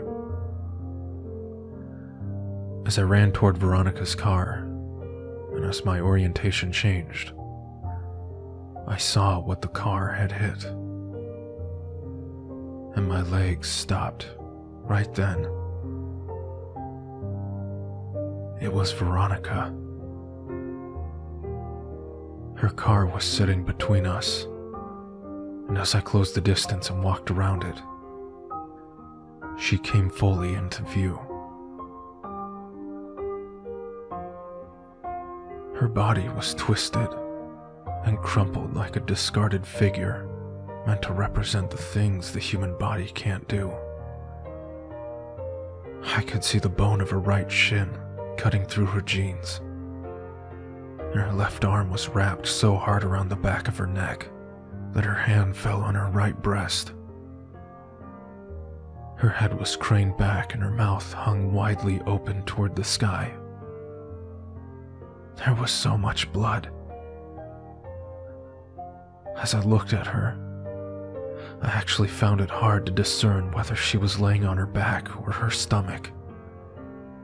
And this optical illusion made me feel sick. When you're confronted with something in the world that simply doesn't belong, your mind tries to convince itself that it's dreaming. And to that end, it provides you with that distinct sense of all things moving slowly, as if through sap. And in that moment, I honestly felt that I would wake up any minute. I fumbled with my phone to call for help, but I had no signal. I could see Veronica's phone sticking out of what I thought was her front right pocket. I had no choice. Trembling, I reached for her phone, and as I slid it out, she moved and gasped for air. This startled me so much that I staggered back and fell onto the asphalt with her phone. She was trying to adjust her body to get it into its natural position, but with every spasm and jerk, I could hear the cracking and grinding of her bones. Without thinking, I scrambled over to her and put my face over hers. I told her not to move. I kept repeating that. The words started to fall apart as tears came streaming down my face. I opened her phone, and it still worked. It was still on the screen where she had saved my number. I dialed 911 as quickly as my fingers could shake it out, and I waited with her, telling her that she would be okay, and feeling guilty for lying to her every time I said it. When the sounds of siren tore through the air, she seemed to become more alert. She had remained conscious since I found her, but now more of the light was coming back into her eyes. Her brain was still protecting her from pain, though it looked as if it was finally allowing her to become aware that something was terribly wrong with her. Her eyes rolled over to mine, and her lips moved. She was struggling, but I heard her. My picture. He took it. I didn't understand what she meant. I rode with her in the ambulance, where she finally lost consciousness. I waited in the room that they had reserved for her. I still had her phone, so I put it with her purse, and I called my mom from the hospital phone. It was about 4 a.m. I told her that I was fine, but that Veronica was not. She cursed at me and said that she'd be right there. But I told her I wasn't leaving until Veronica was out of surgery. She said she'd come anyway. My mom and I didn't speak that much. I told her I was sorry for lying, and she said that we'd talk about that later. I think that had we talked more in that room, if I had just told her about boxes or the night with the raft, if she had just told me more of what she knew, I think that things would have changed. But we sat there in silence. She told me that she loved me, that I could call her whenever I wanted her to come get me. As my mom was leaving, Veronica's parents rushed in. Her dad and my mom exchanged a few words that appeared to be quite serious, while Veronica's mother talked to the person at the desk. Her mother was a nurse, but didn't work at this hospital. I'm sure that she had tried to get Veronica transferred, but her condition was prohibitive. While we waited, the police came in and talked to each of us. I told them what happened. They made some notes, and then they left. She came out of surgery, and 90% of her body was covered in a thick, white cast. Her right arm was free, but the rest of her was bound like a cocoon. She was still under, but I remember how I felt when I had my cast before kindergarten. I asked the nurse for a marker, but I couldn't think of anything to write. I slept in a chair in the corner and went home the next day. I came back every afternoon for several days. At some point they had moved another patient into her room and set up a screen around Veronica's bed to act as a partition. She didn't seem to be feeling better, but she made more movements of lucidity. But even during these periods, we wouldn't really talk. Her jaw had been broken by the car, so the doctors had to wire it shut. I sat with her for a while. There was nothing much I could say. I got up and walked over to her. I kissed her on the forehead, and she whispered through her clenched teeth, "Josh." This surprised me a little, but I looked at her and said, "He hasn't come to see you?" "No," she replied. I found myself really irritated. Even if Josh had been getting into trouble, he should still come to see his sister, I thought. I was about to express this when she told me that Josh ran away. I felt my blood turn to ice.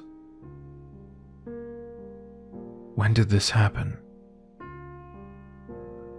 When he was 13, she said. Did he leave a note or something? Veronica nodded. On his pillow. She started crying, and I followed her. But I think now that we were crying for different reasons, even if I didn't realize it. At this point, there were a lot of things I still didn't remember about my childhood, and there were a lot of connections I hadn't made yet. I told her I had to go, but that she could text me at any time. I got a message from her the next day telling me not to come back. I asked why, and she said she didn't want me to see her like that again. I agreed, begrudgingly. We texted each other every day, though I kept this from my mom because I knew that she didn't like me talking to Veronica. Usually her texts were fairly short, mostly only in response to more lengthy texts that I would send her. I tried calling her only once. I was sure she was screening her calls, but I hoped I could hear her voice. She picked up but didn't say anything. I could hear how labored her breathing was. About a week after she told me not to come to see her, she sent me a text that simply read, "I love you." I was filled with so many different emotions, but I responded by expressing the most prevalent one. I replied, "I love you too." She said that she wanted to be with me, and that she couldn't wait until she could see me again. She told me that she had been released and was convalescing at her house. These exchanges carried on for several weeks, but every time I asked to come see her, she would say, "Soon." I kept insisting, and the following week, she said that she thought she might be able to make it to the next midnight movie. I couldn't believe it, but she insisted that she would try. I got a text from her the afternoon of the movie saying, "See you tonight." I got Ryan to drive me since Chris's parents had found out what had happened and said I wasn't welcome at their house anymore. I explained to Ryan that she might be in bad shape, but that I really cared about her, so to give us some space. He accepted that, and we headed down there.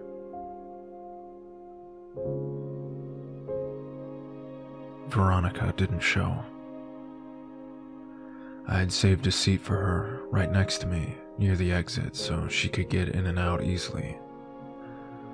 But 10 minutes into the movie, a man slid into the chair. I whispered, "Excuse me, the seat is taken." But he didn't respond at all. He just stared ahead at the screen.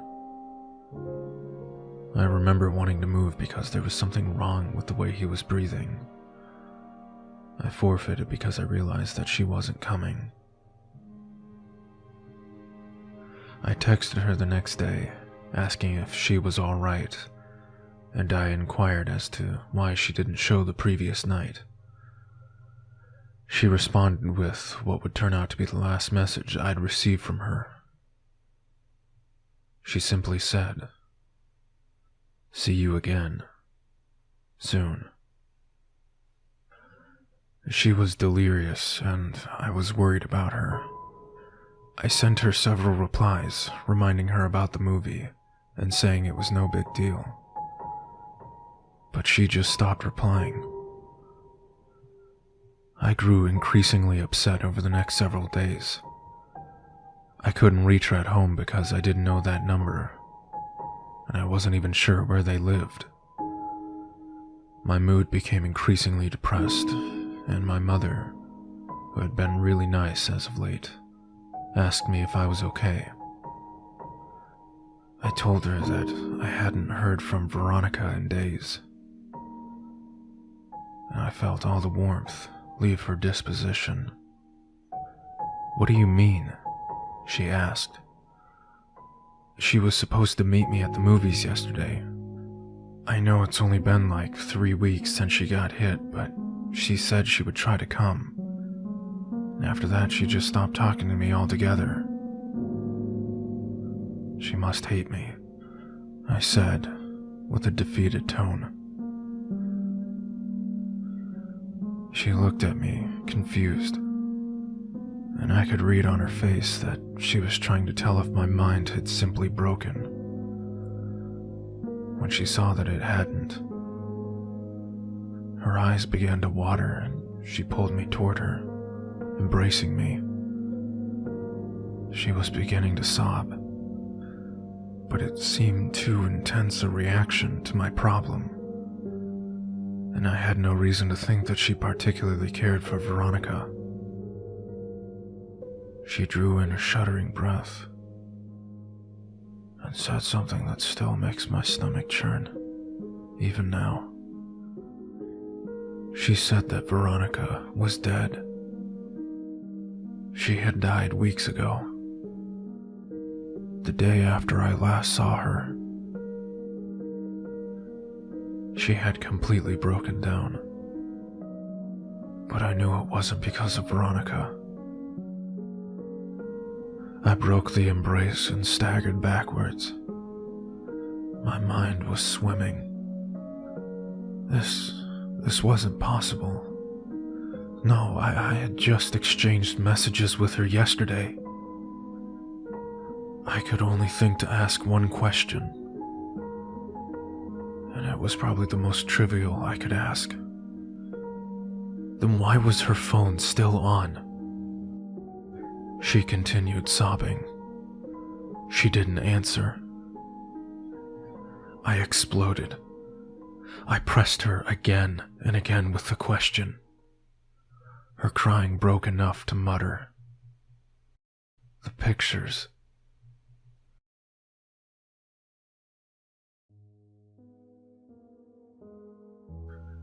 I would come to find out that her parents thought that her phone had been lost in the accident, despite the fact that I had put it in her purse the night she was brought to the hospital.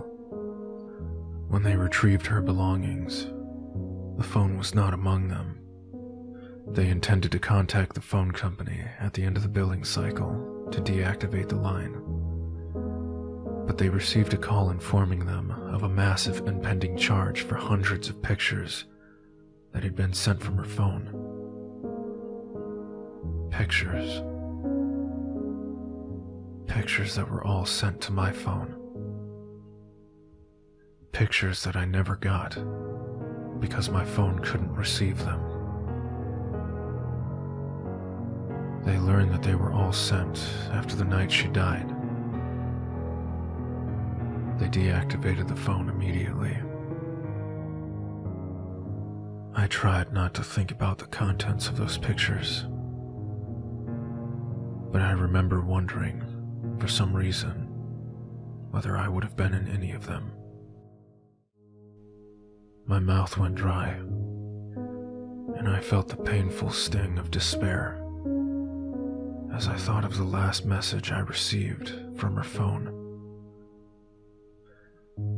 "See you again, soon."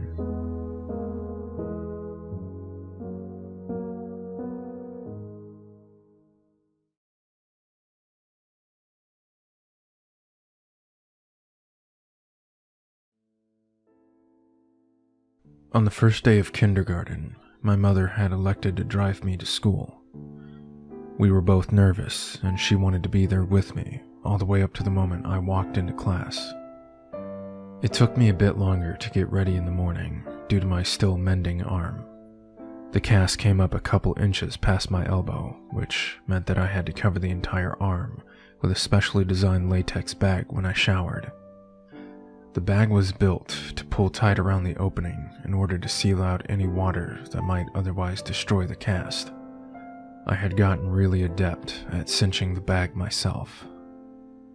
That morning, however, perhaps due to my excitement or nervousness, I hadn't pulled the strap tight enough, and halfway through the shower, I could feel water pooling inside the bag around my fingers.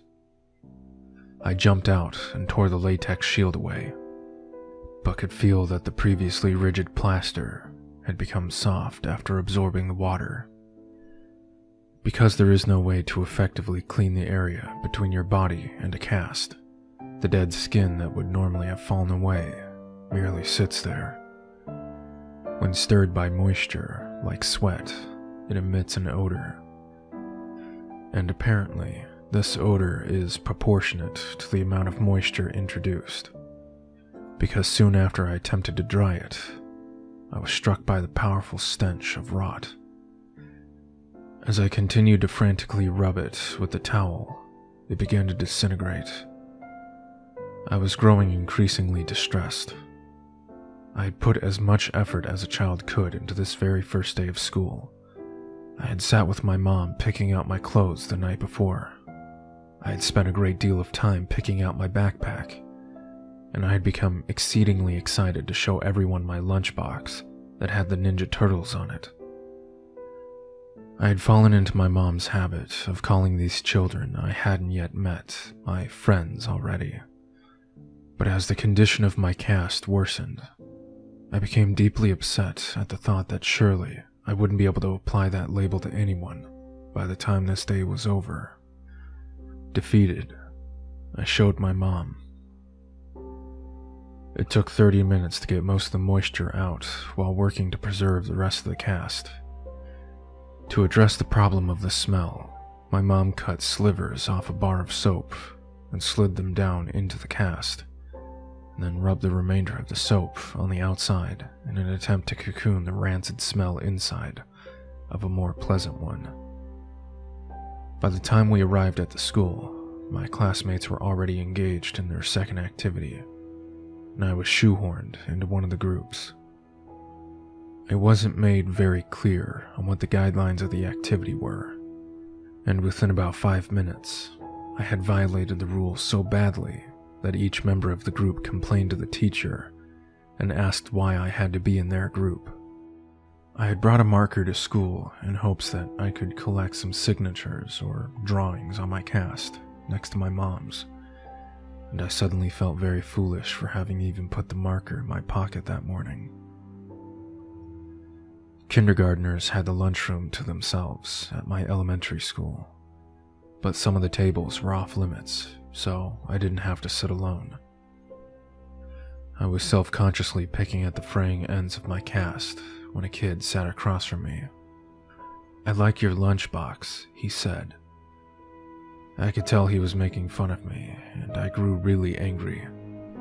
In my mind, that lunchbox was the last good thing about my day. I didn't look up from my arm, and I felt the burning in my eyes from the tears that I was holding back. I looked up to tell the kid to leave me alone, but before I could get the words out, I saw something that made me pause. He had the exact same lunchbox. I laughed. "I like your lunchbox too. I think Michelangelo's the coolest," he said while miming the nunchuck moves. I was in the middle of rebuting by saying that Raphael was my favorite when he knocked his open carton of milk off the table and onto his lap. I tried very hard to stifle my laughter since I didn't know him at all, but the struggling look on my face must have struck him as funny, because he started laughing first. Suddenly, I didn't feel so bad about my cast, and thought that this person would hardly notice now anyway. Just then, I thought to try my luck. "Hey, do you want to sign my cast?" As I pulled out the marker, he asked me how I broke it. I told him that I fell out of the tallest tree in my neighborhood. He seemed impressed. I watched him laboriously draw his name, and when he was done, I asked him what it said. He told me it said, Josh. Josh and I had lunch together every day, and whenever we could, we partnered up for projects. I helped him with his handwriting, and he even took the blame when I wrote "fart" on the wall in permanent marker. I would come to know other kids, but I think I knew even then that Josh was my only real friend. Moving a friendship outside of school when you are 5 years old is actually more difficult than most remember. The day we launched our balloons, we had such a good time that I asked Josh if he wanted to come to my house the next day to play. He said he did, and that he'd bring some of his toys. I said that we could also go exploring, and maybe swim in the lake. When I got home, I asked my mom, and she said it would be fine. My enthusiasm, boundless, until I realized that I had no way of contacting Josh to tell him. I spent the whole weekend worrying that our friendship would be dissolved by Monday. When I saw him after the weekend, I was relieved to find that he had run into the same obstacle and thought it was funny. Later that week, we both remembered to write down our phone numbers at home and then exchange them at school. My mom spoke with Josh's dad, and it was decided that my mom would pick up Josh and myself from school that Friday. We alternated this basic structure nearly every weekend.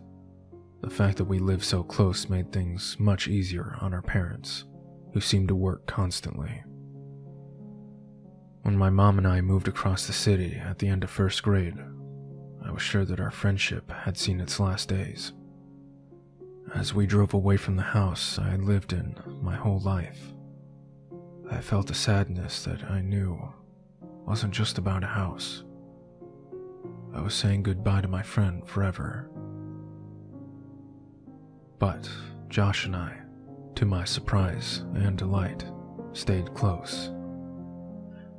Despite the fact that we spent the majority of our time apart and only saw one another on weekends, we remained remarkably similar as we grew. Our personalities coalesced, our senses of humor complemented each other's, and we would often find that we had started liking new things independently. We even sounded enough alike that when I stayed with Josh, he would sometimes call my mom pretending to be me. His success rate was impressive. My mom would sometimes joke that the only way she could tell us apart sometimes was by our hair. He had straight, dirty blonde hair like his sister, while I had curly, dark brown hair like my mother. One would think that the thing most likely to drive two young friends apart would be what's out of their control.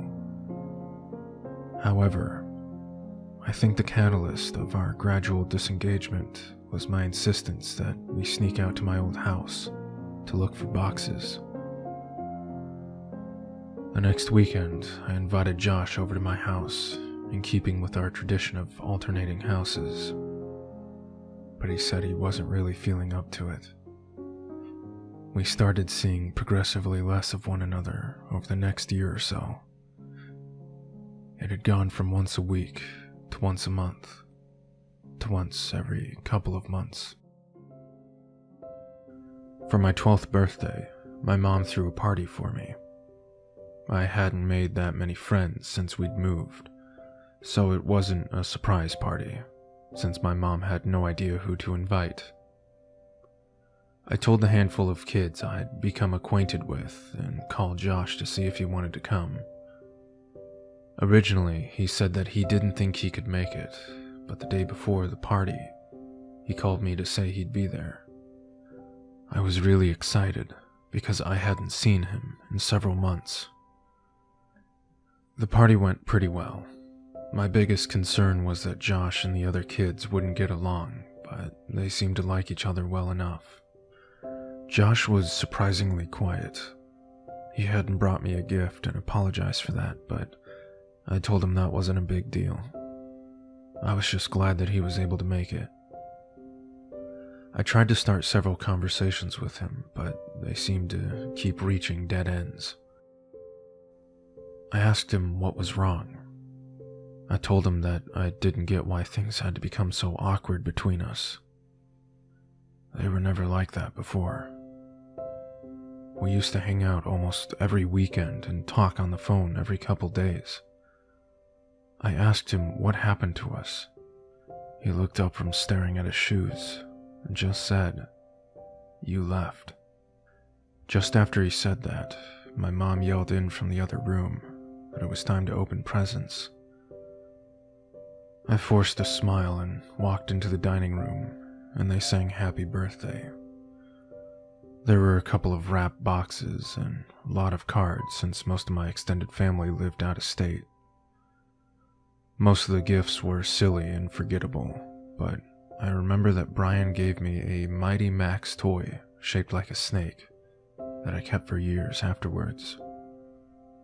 My mom was insistent that I open all the cards that had been brought and thank each person who had given one, because several years before on Christmas, I had torn through the wrapping paper and envelopes with such fervor that I had destroyed any possibility of discerning who had sent which gift or what amount of money.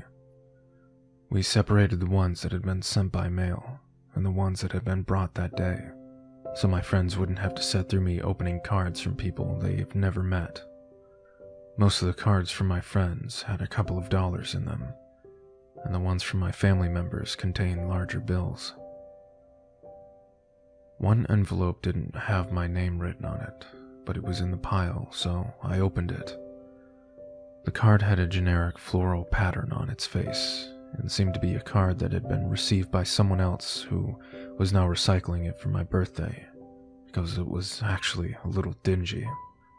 I actually appreciated the idea that it was a reused card, since I always thought that cards were silly. I angled it so that the money wouldn't fall to the floor when I opened it. But the only thing inside was the message that had come printed in the card. I love you.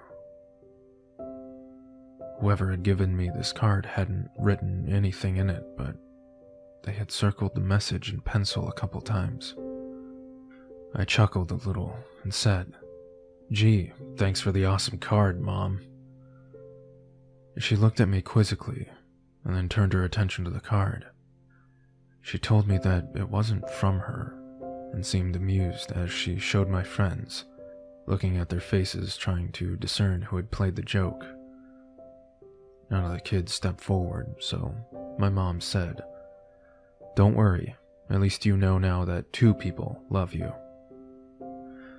She followed that with an extremely prolonged and excruciating kiss on my forehead that transformed the group's bewilderment into hysteria. They were all laughing, so it could have been any of them, but Mike seemed to be laughing the hardest. To become a participant rather than the subject of the gag, I said to him that just because he had given me that card, he shouldn't think that I'd kiss him later. We all laughed, and as I looked at Josh, I saw that he was finally smiling. My mom slid another present in front of me. I was still feeling the tremors of suppressed chuckles in my abdomen as I tore the colorful paper away. When I saw the gift, I had no need to suppress the laughter anymore. My smile dropped as I looked at what I had been given. It was a pair of walkie-talkies. Quickly, she insisted that I showed everyone. I held them up and everyone seemed to approve. But as I drew my attention to Josh, I could see that he had turned a sickly shade of white. We locked eyes for a moment, then he turned and walked into the kitchen. As I watched him dial a number on the corded phone attached to the wall, my mom whispered in my ear that she knew that Josh and I didn't talk much since one of the walkie-talkies had broken, so she thought I'd like it. I was filled with an intense appreciation for my mom's thoughtfulness, but this feeling was easily overpowered by the emotions resurrected by the returning memories I tried so hard to bury. When everyone was eating cake, I asked Josh who he had called. He told me he wasn't feeling good, so he called his dad to come get him. I understood that he wanted to leave, but I told him that I wished we could hang out more. I extended one of the walkie-talkies to him, but he put his hand up in refusal. Dejected, I said, "Well, thanks for coming, I guess. I hope I'll see you before my next birthday. I'm sorry. I'll try to call you back more often. I really will," he said. The conversation stagnated as we waited by my door for his dad. I looked at his face. Josh seemed genuinely remorseful that he hadn't made more of an effort. His mood seemed suddenly bolstered by an idea that had struck him. He told me that he knew what he'd get me for my birthday. It would take a while, but he thought that I would really like it. I told him it wasn't a big deal, but he insisted. He seemed in better spirits and apologized for being such a drag at my party. He said that he was tired, that he hadn't been sleeping well.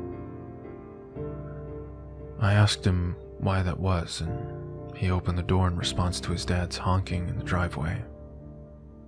He turned back toward me and waved goodbye as he answered my question. I think I've been sleepwalking. That was the last time I saw my friend, and a couple months later, he was gone.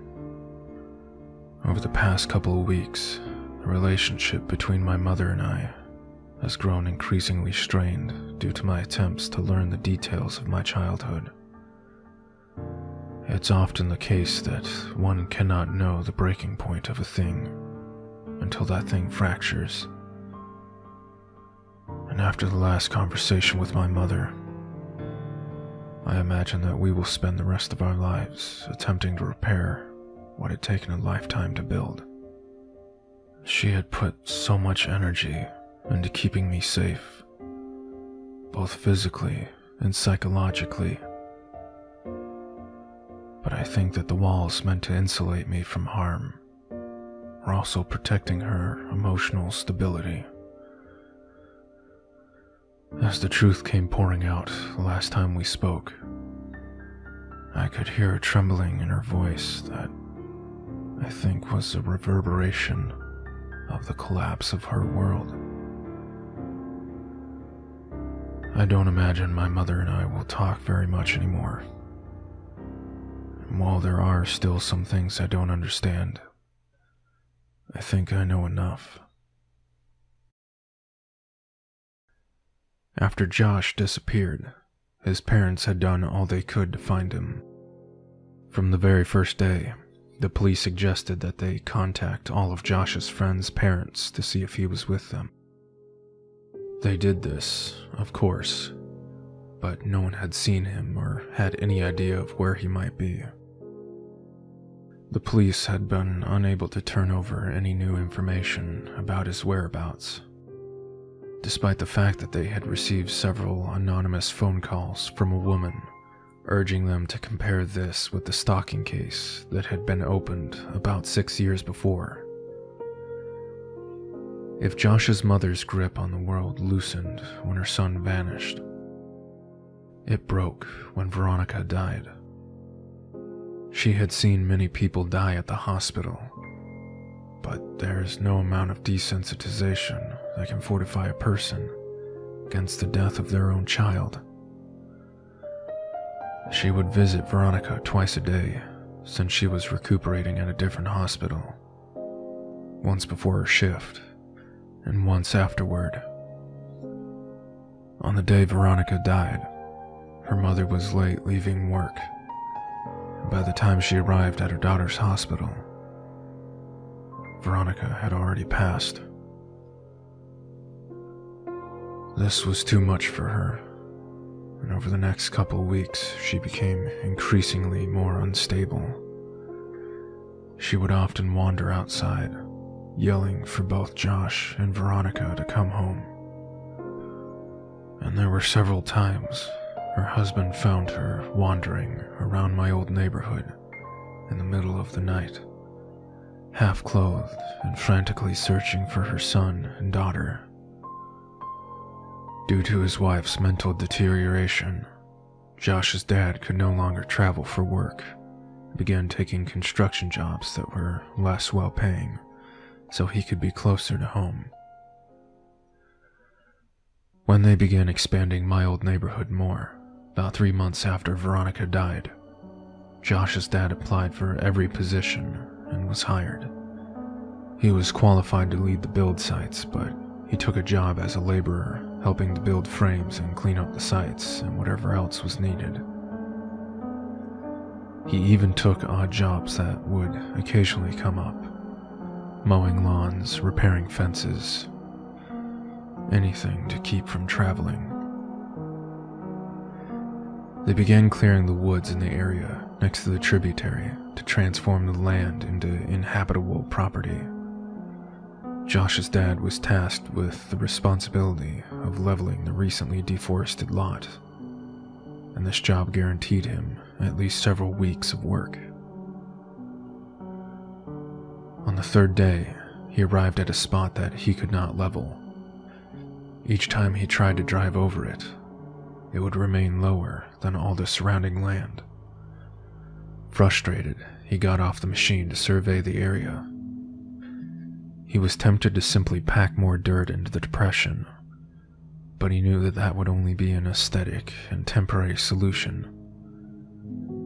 He had worked construction for years and knew that root systems from large trees that had been recently cut down would often decompose, leaving weaknesses in the soil that would manifest as weaknesses in the foundations above. He weighed his options and elected to dig a little with a shovel in case the problem was shallow enough to fix without needing a machine that would have to be brought over from another site. And as my mother described where this was, I knew I had been at that spot, both before the soil was broken and before it had been filled in. I felt a tightening in my chest. He dug a small hole about 3 feet down until his shovel collided with something hard. He smashed his shovel against it repeatedly in an attempt to gauge the thickness of the root and the density of the network, when suddenly his shovel plunged through the resistance. Confused, he dug the hole wider.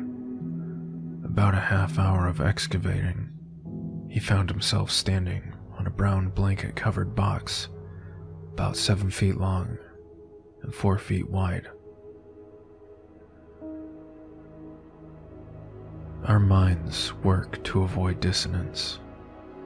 If we hold a belief strongly enough, our minds will forcefully reject conflicting evidence so that we can maintain the integrity of our understanding of the world.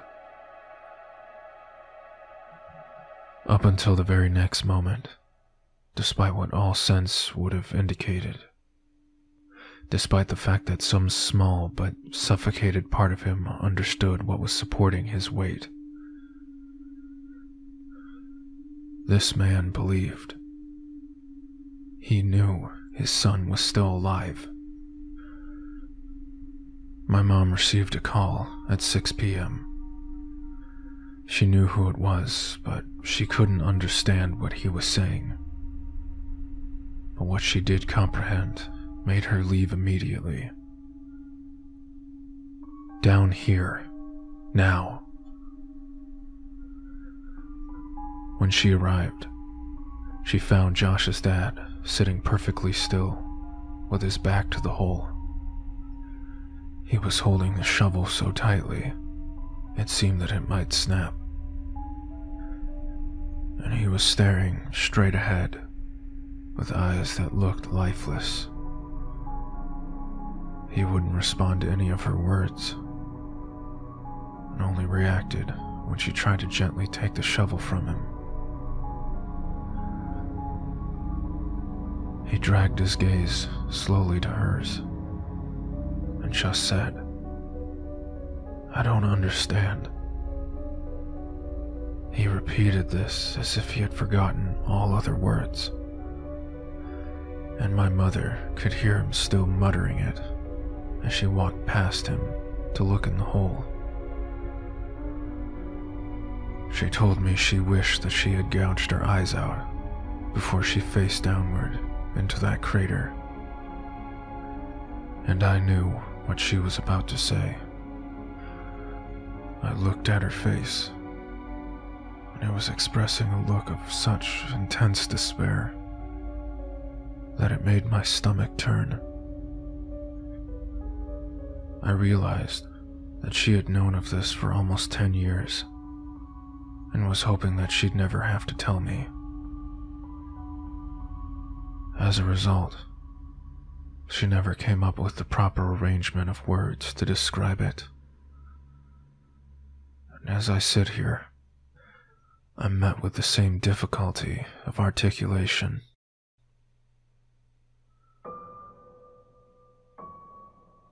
Josh was dead. His face was sunken in and contorted in such a way that it was as if the misery and hopelessness of all the world had been transferred to it. The assaulting smell of decay rose from the crypt, and my mother had to cover her nose and mouth to keep from vomiting. His skin was cracked, almost crocodilian, and a stream of blood that had followed these lines had dried on his face after pooling and staining the wood around his eyes. His eyes lay half-lidded, facing straight up. She said by the look of him, he had not been long dead, and thus time had not brought the mercy of degradation to erase the pain and terror that was now etched into his face. She said it was as if he had fixed his gaze right on her, his open mouth offering an all-too-late plea for help. The rest of his body, however, wasn't visible. Someone else was covering it. He was large and lay face down on top of Josh, and as my mother's mind stretched itself to take in what her eyes were attempting to tell her, she became aware of the significance of the way in which he laid. He was holding Josh. Their legs lay frozen by death, but entangled like vines. One arm rested under Josh's neck, only to wrap around his body so that they might lay closer still. As the sun passed through the trees, its light became reflected by something pinned to Josh's shirt. My mother stooped to one knee, raised the collar of her shirt over her nose so that she might block out the smell. When she saw what had caught the sun, her legs abandoned her, and she nearly fell into the tomb. It was a picture. It was a picture of me as a child. She staggered backwards, gasping and trembling, and collided with Josh's father, who still sat facing away from the hole. She understood why he had called her, but she could not bring herself to tell him what she had kept from everyone for all these years. Josh's family never knew about the night I had woken up in the woods. She knew now that she should have told them, but to tell him now would help nothing. As she sat there, resting her back against Josh's dad, he spoke. "I can't tell my wife. I can't tell her that our boy..." His speech staggered in fits as he pressed his wet face into his dirt-caked hands. She couldn't bear it. After a moment, he stood up, still shuddering, and lumbered towards the grave. With a final sob, he stepped down into the coffin Josh's dad was a big man, but not as big as the man in the box. He grabbed the back of the man's collar and pulled hard. It was as if he intended to throw the man out of the grave in a singular motion. But the collar ripped, and the body fell back down on top of his son. The action of this lifeless body landing back on Josh enraged him. He grabbed the man by the shoulders and heaved him back until he was off of Josh and sat awkwardly but upright against the wall of the grave. He looked at the man and staggered back a step. In a struggling but powerful movement, he lifted and pushed the corpse completely out of the ground, and they both heard the sound of glass rolling against the wood. It was a bottle. He handed it to my mother. It was ether.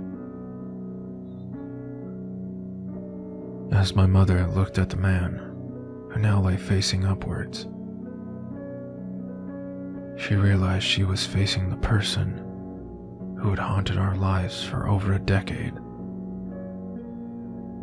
She had imagined him so many times, always evil and always terrifying.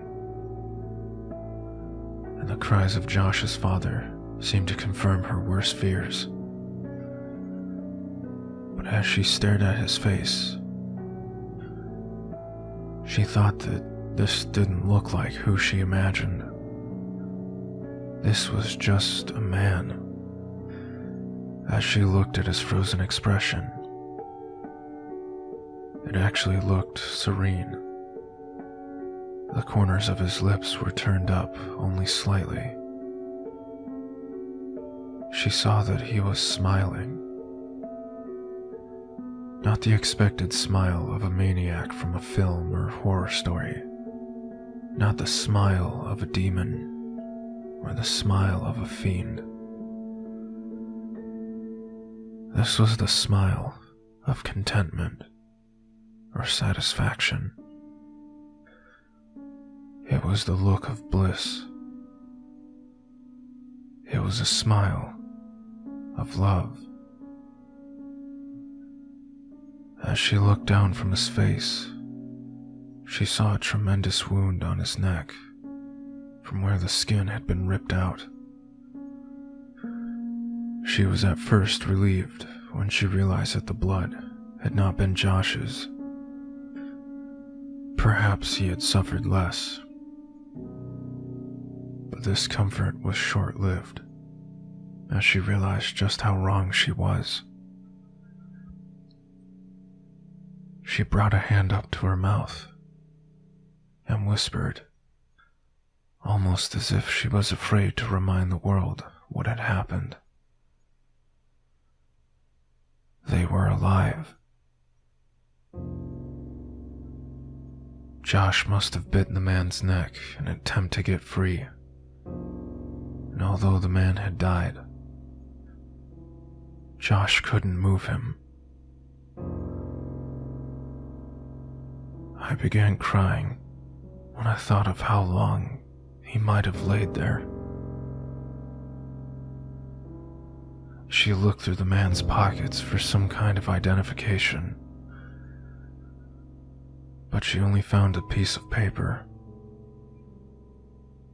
On it was a drawing of a man holding hands with a small boy, and next to the boy were my initials. I'd like to think that she was remembering that part of the story inaccurately, but I'll never know for sure.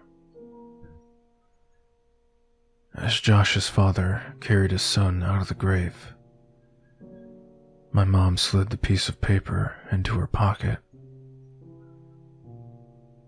He kept muttering that his son's hair had been dyed. She saw that it had. It was now dark brown, and she noticed that he was dressed oddly. his clothes were all far too small. After Josh's dad delicately laid his boy on the soft dirt, he began gently pressing his hand against his son's pants to feel his pockets. He heard a crinkle. Carefully, he retrieved a folded piece of paper from Josh's pocket. He looked at it, but was vexed. Absently, he handed it to my mother, but she didn't recognize it either. I asked her what it was. She told me it was a map,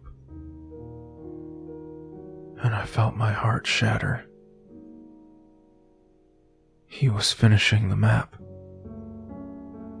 That must have been his idea for my birthday present. I found myself strangely hoping that he hadn't been taken while expanding it,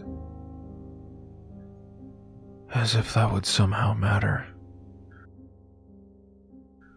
She heard Josh's father grunt and looked to see him pushing the man's body back into the ground. As he walked back toward the machine that had found this spot for him, he put his hand on a canister of gasoline and paused with his back toward my mother. "You should go." "I'm sorry," she said. "It's not your fault. I did this." "You can't think like that. There was nothing," he injected flatly, almost with no emotion at all. "About a month ago, a guy approached me as I was cleaning up the site on the new development a block over. He asked me if I wanted to make some extra money, and because my wife's not working, I accepted. He told me that some kids had dug a bunch of holes on his property, and he offered me $100 to fill them in. He said that he wanted to take some pictures for the insurance company first, but if I came back after 5 p.m. the next day, that would be fine. I thought this guy was a sucker, since I knew clearing that lot was coming up, so someone would have to do it anyway. But I needed the money, so I agreed. I didn't think he even had $100, but he put the bill in my hand, and I did the job the next day. I've been so exhausted that I didn't even think about it after it was done. I didn't think about it until today, when I pulled that same guy off of my son. He pointed at the grave, and his emotions started to push through as he broke into a sob. He paid me $100 so that I would bury him with my boy. It was as if saying it out loud forced him to accept what had happened, and he collapsed onto the ground in tears.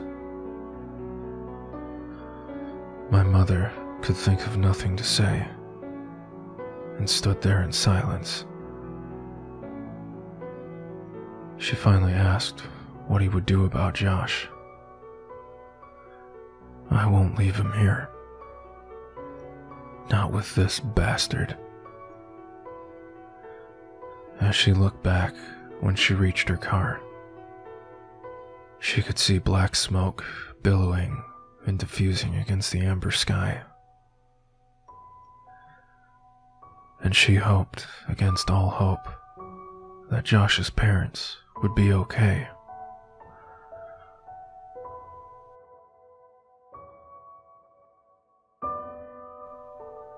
I left my mom's house without saying much else.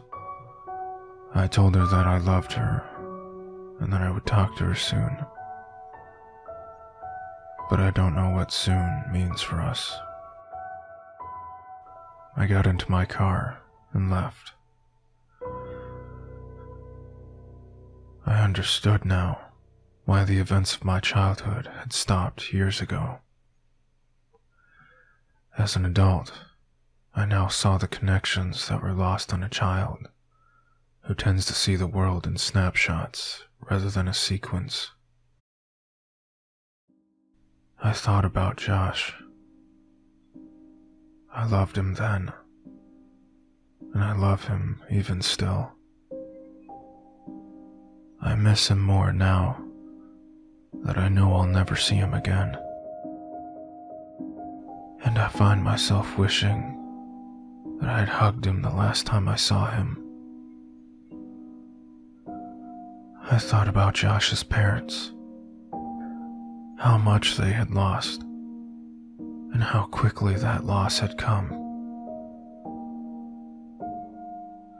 They don't know about my connection to any of this, but I could never look them in the eyes now. I thought about Veronica. I had only really come to know her later in my life, but for those brief few weeks, I think I had really loved her. I thought about my mother. She had tried so hard to protect me and was stronger than I would ever be. I tried not to think about the man and what he had done with Josh for more than 2 years. Mostly, I just thought about Josh. Sometimes I wish that he never sat across from me that day in kindergarten, that I'd never known what it was like to have a real friend. Sometimes I like to dream that he's in a better place. That's only a dream, and I know that. There would be no justice for my friend, no final confrontation, no vengeance. It had been over for almost a decade for everyone but me now.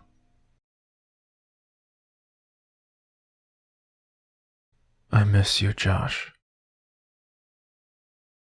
I'm sorry you chose me, but I'll always cherish my memories of you. We were explorers. We were adventurers. We were friends.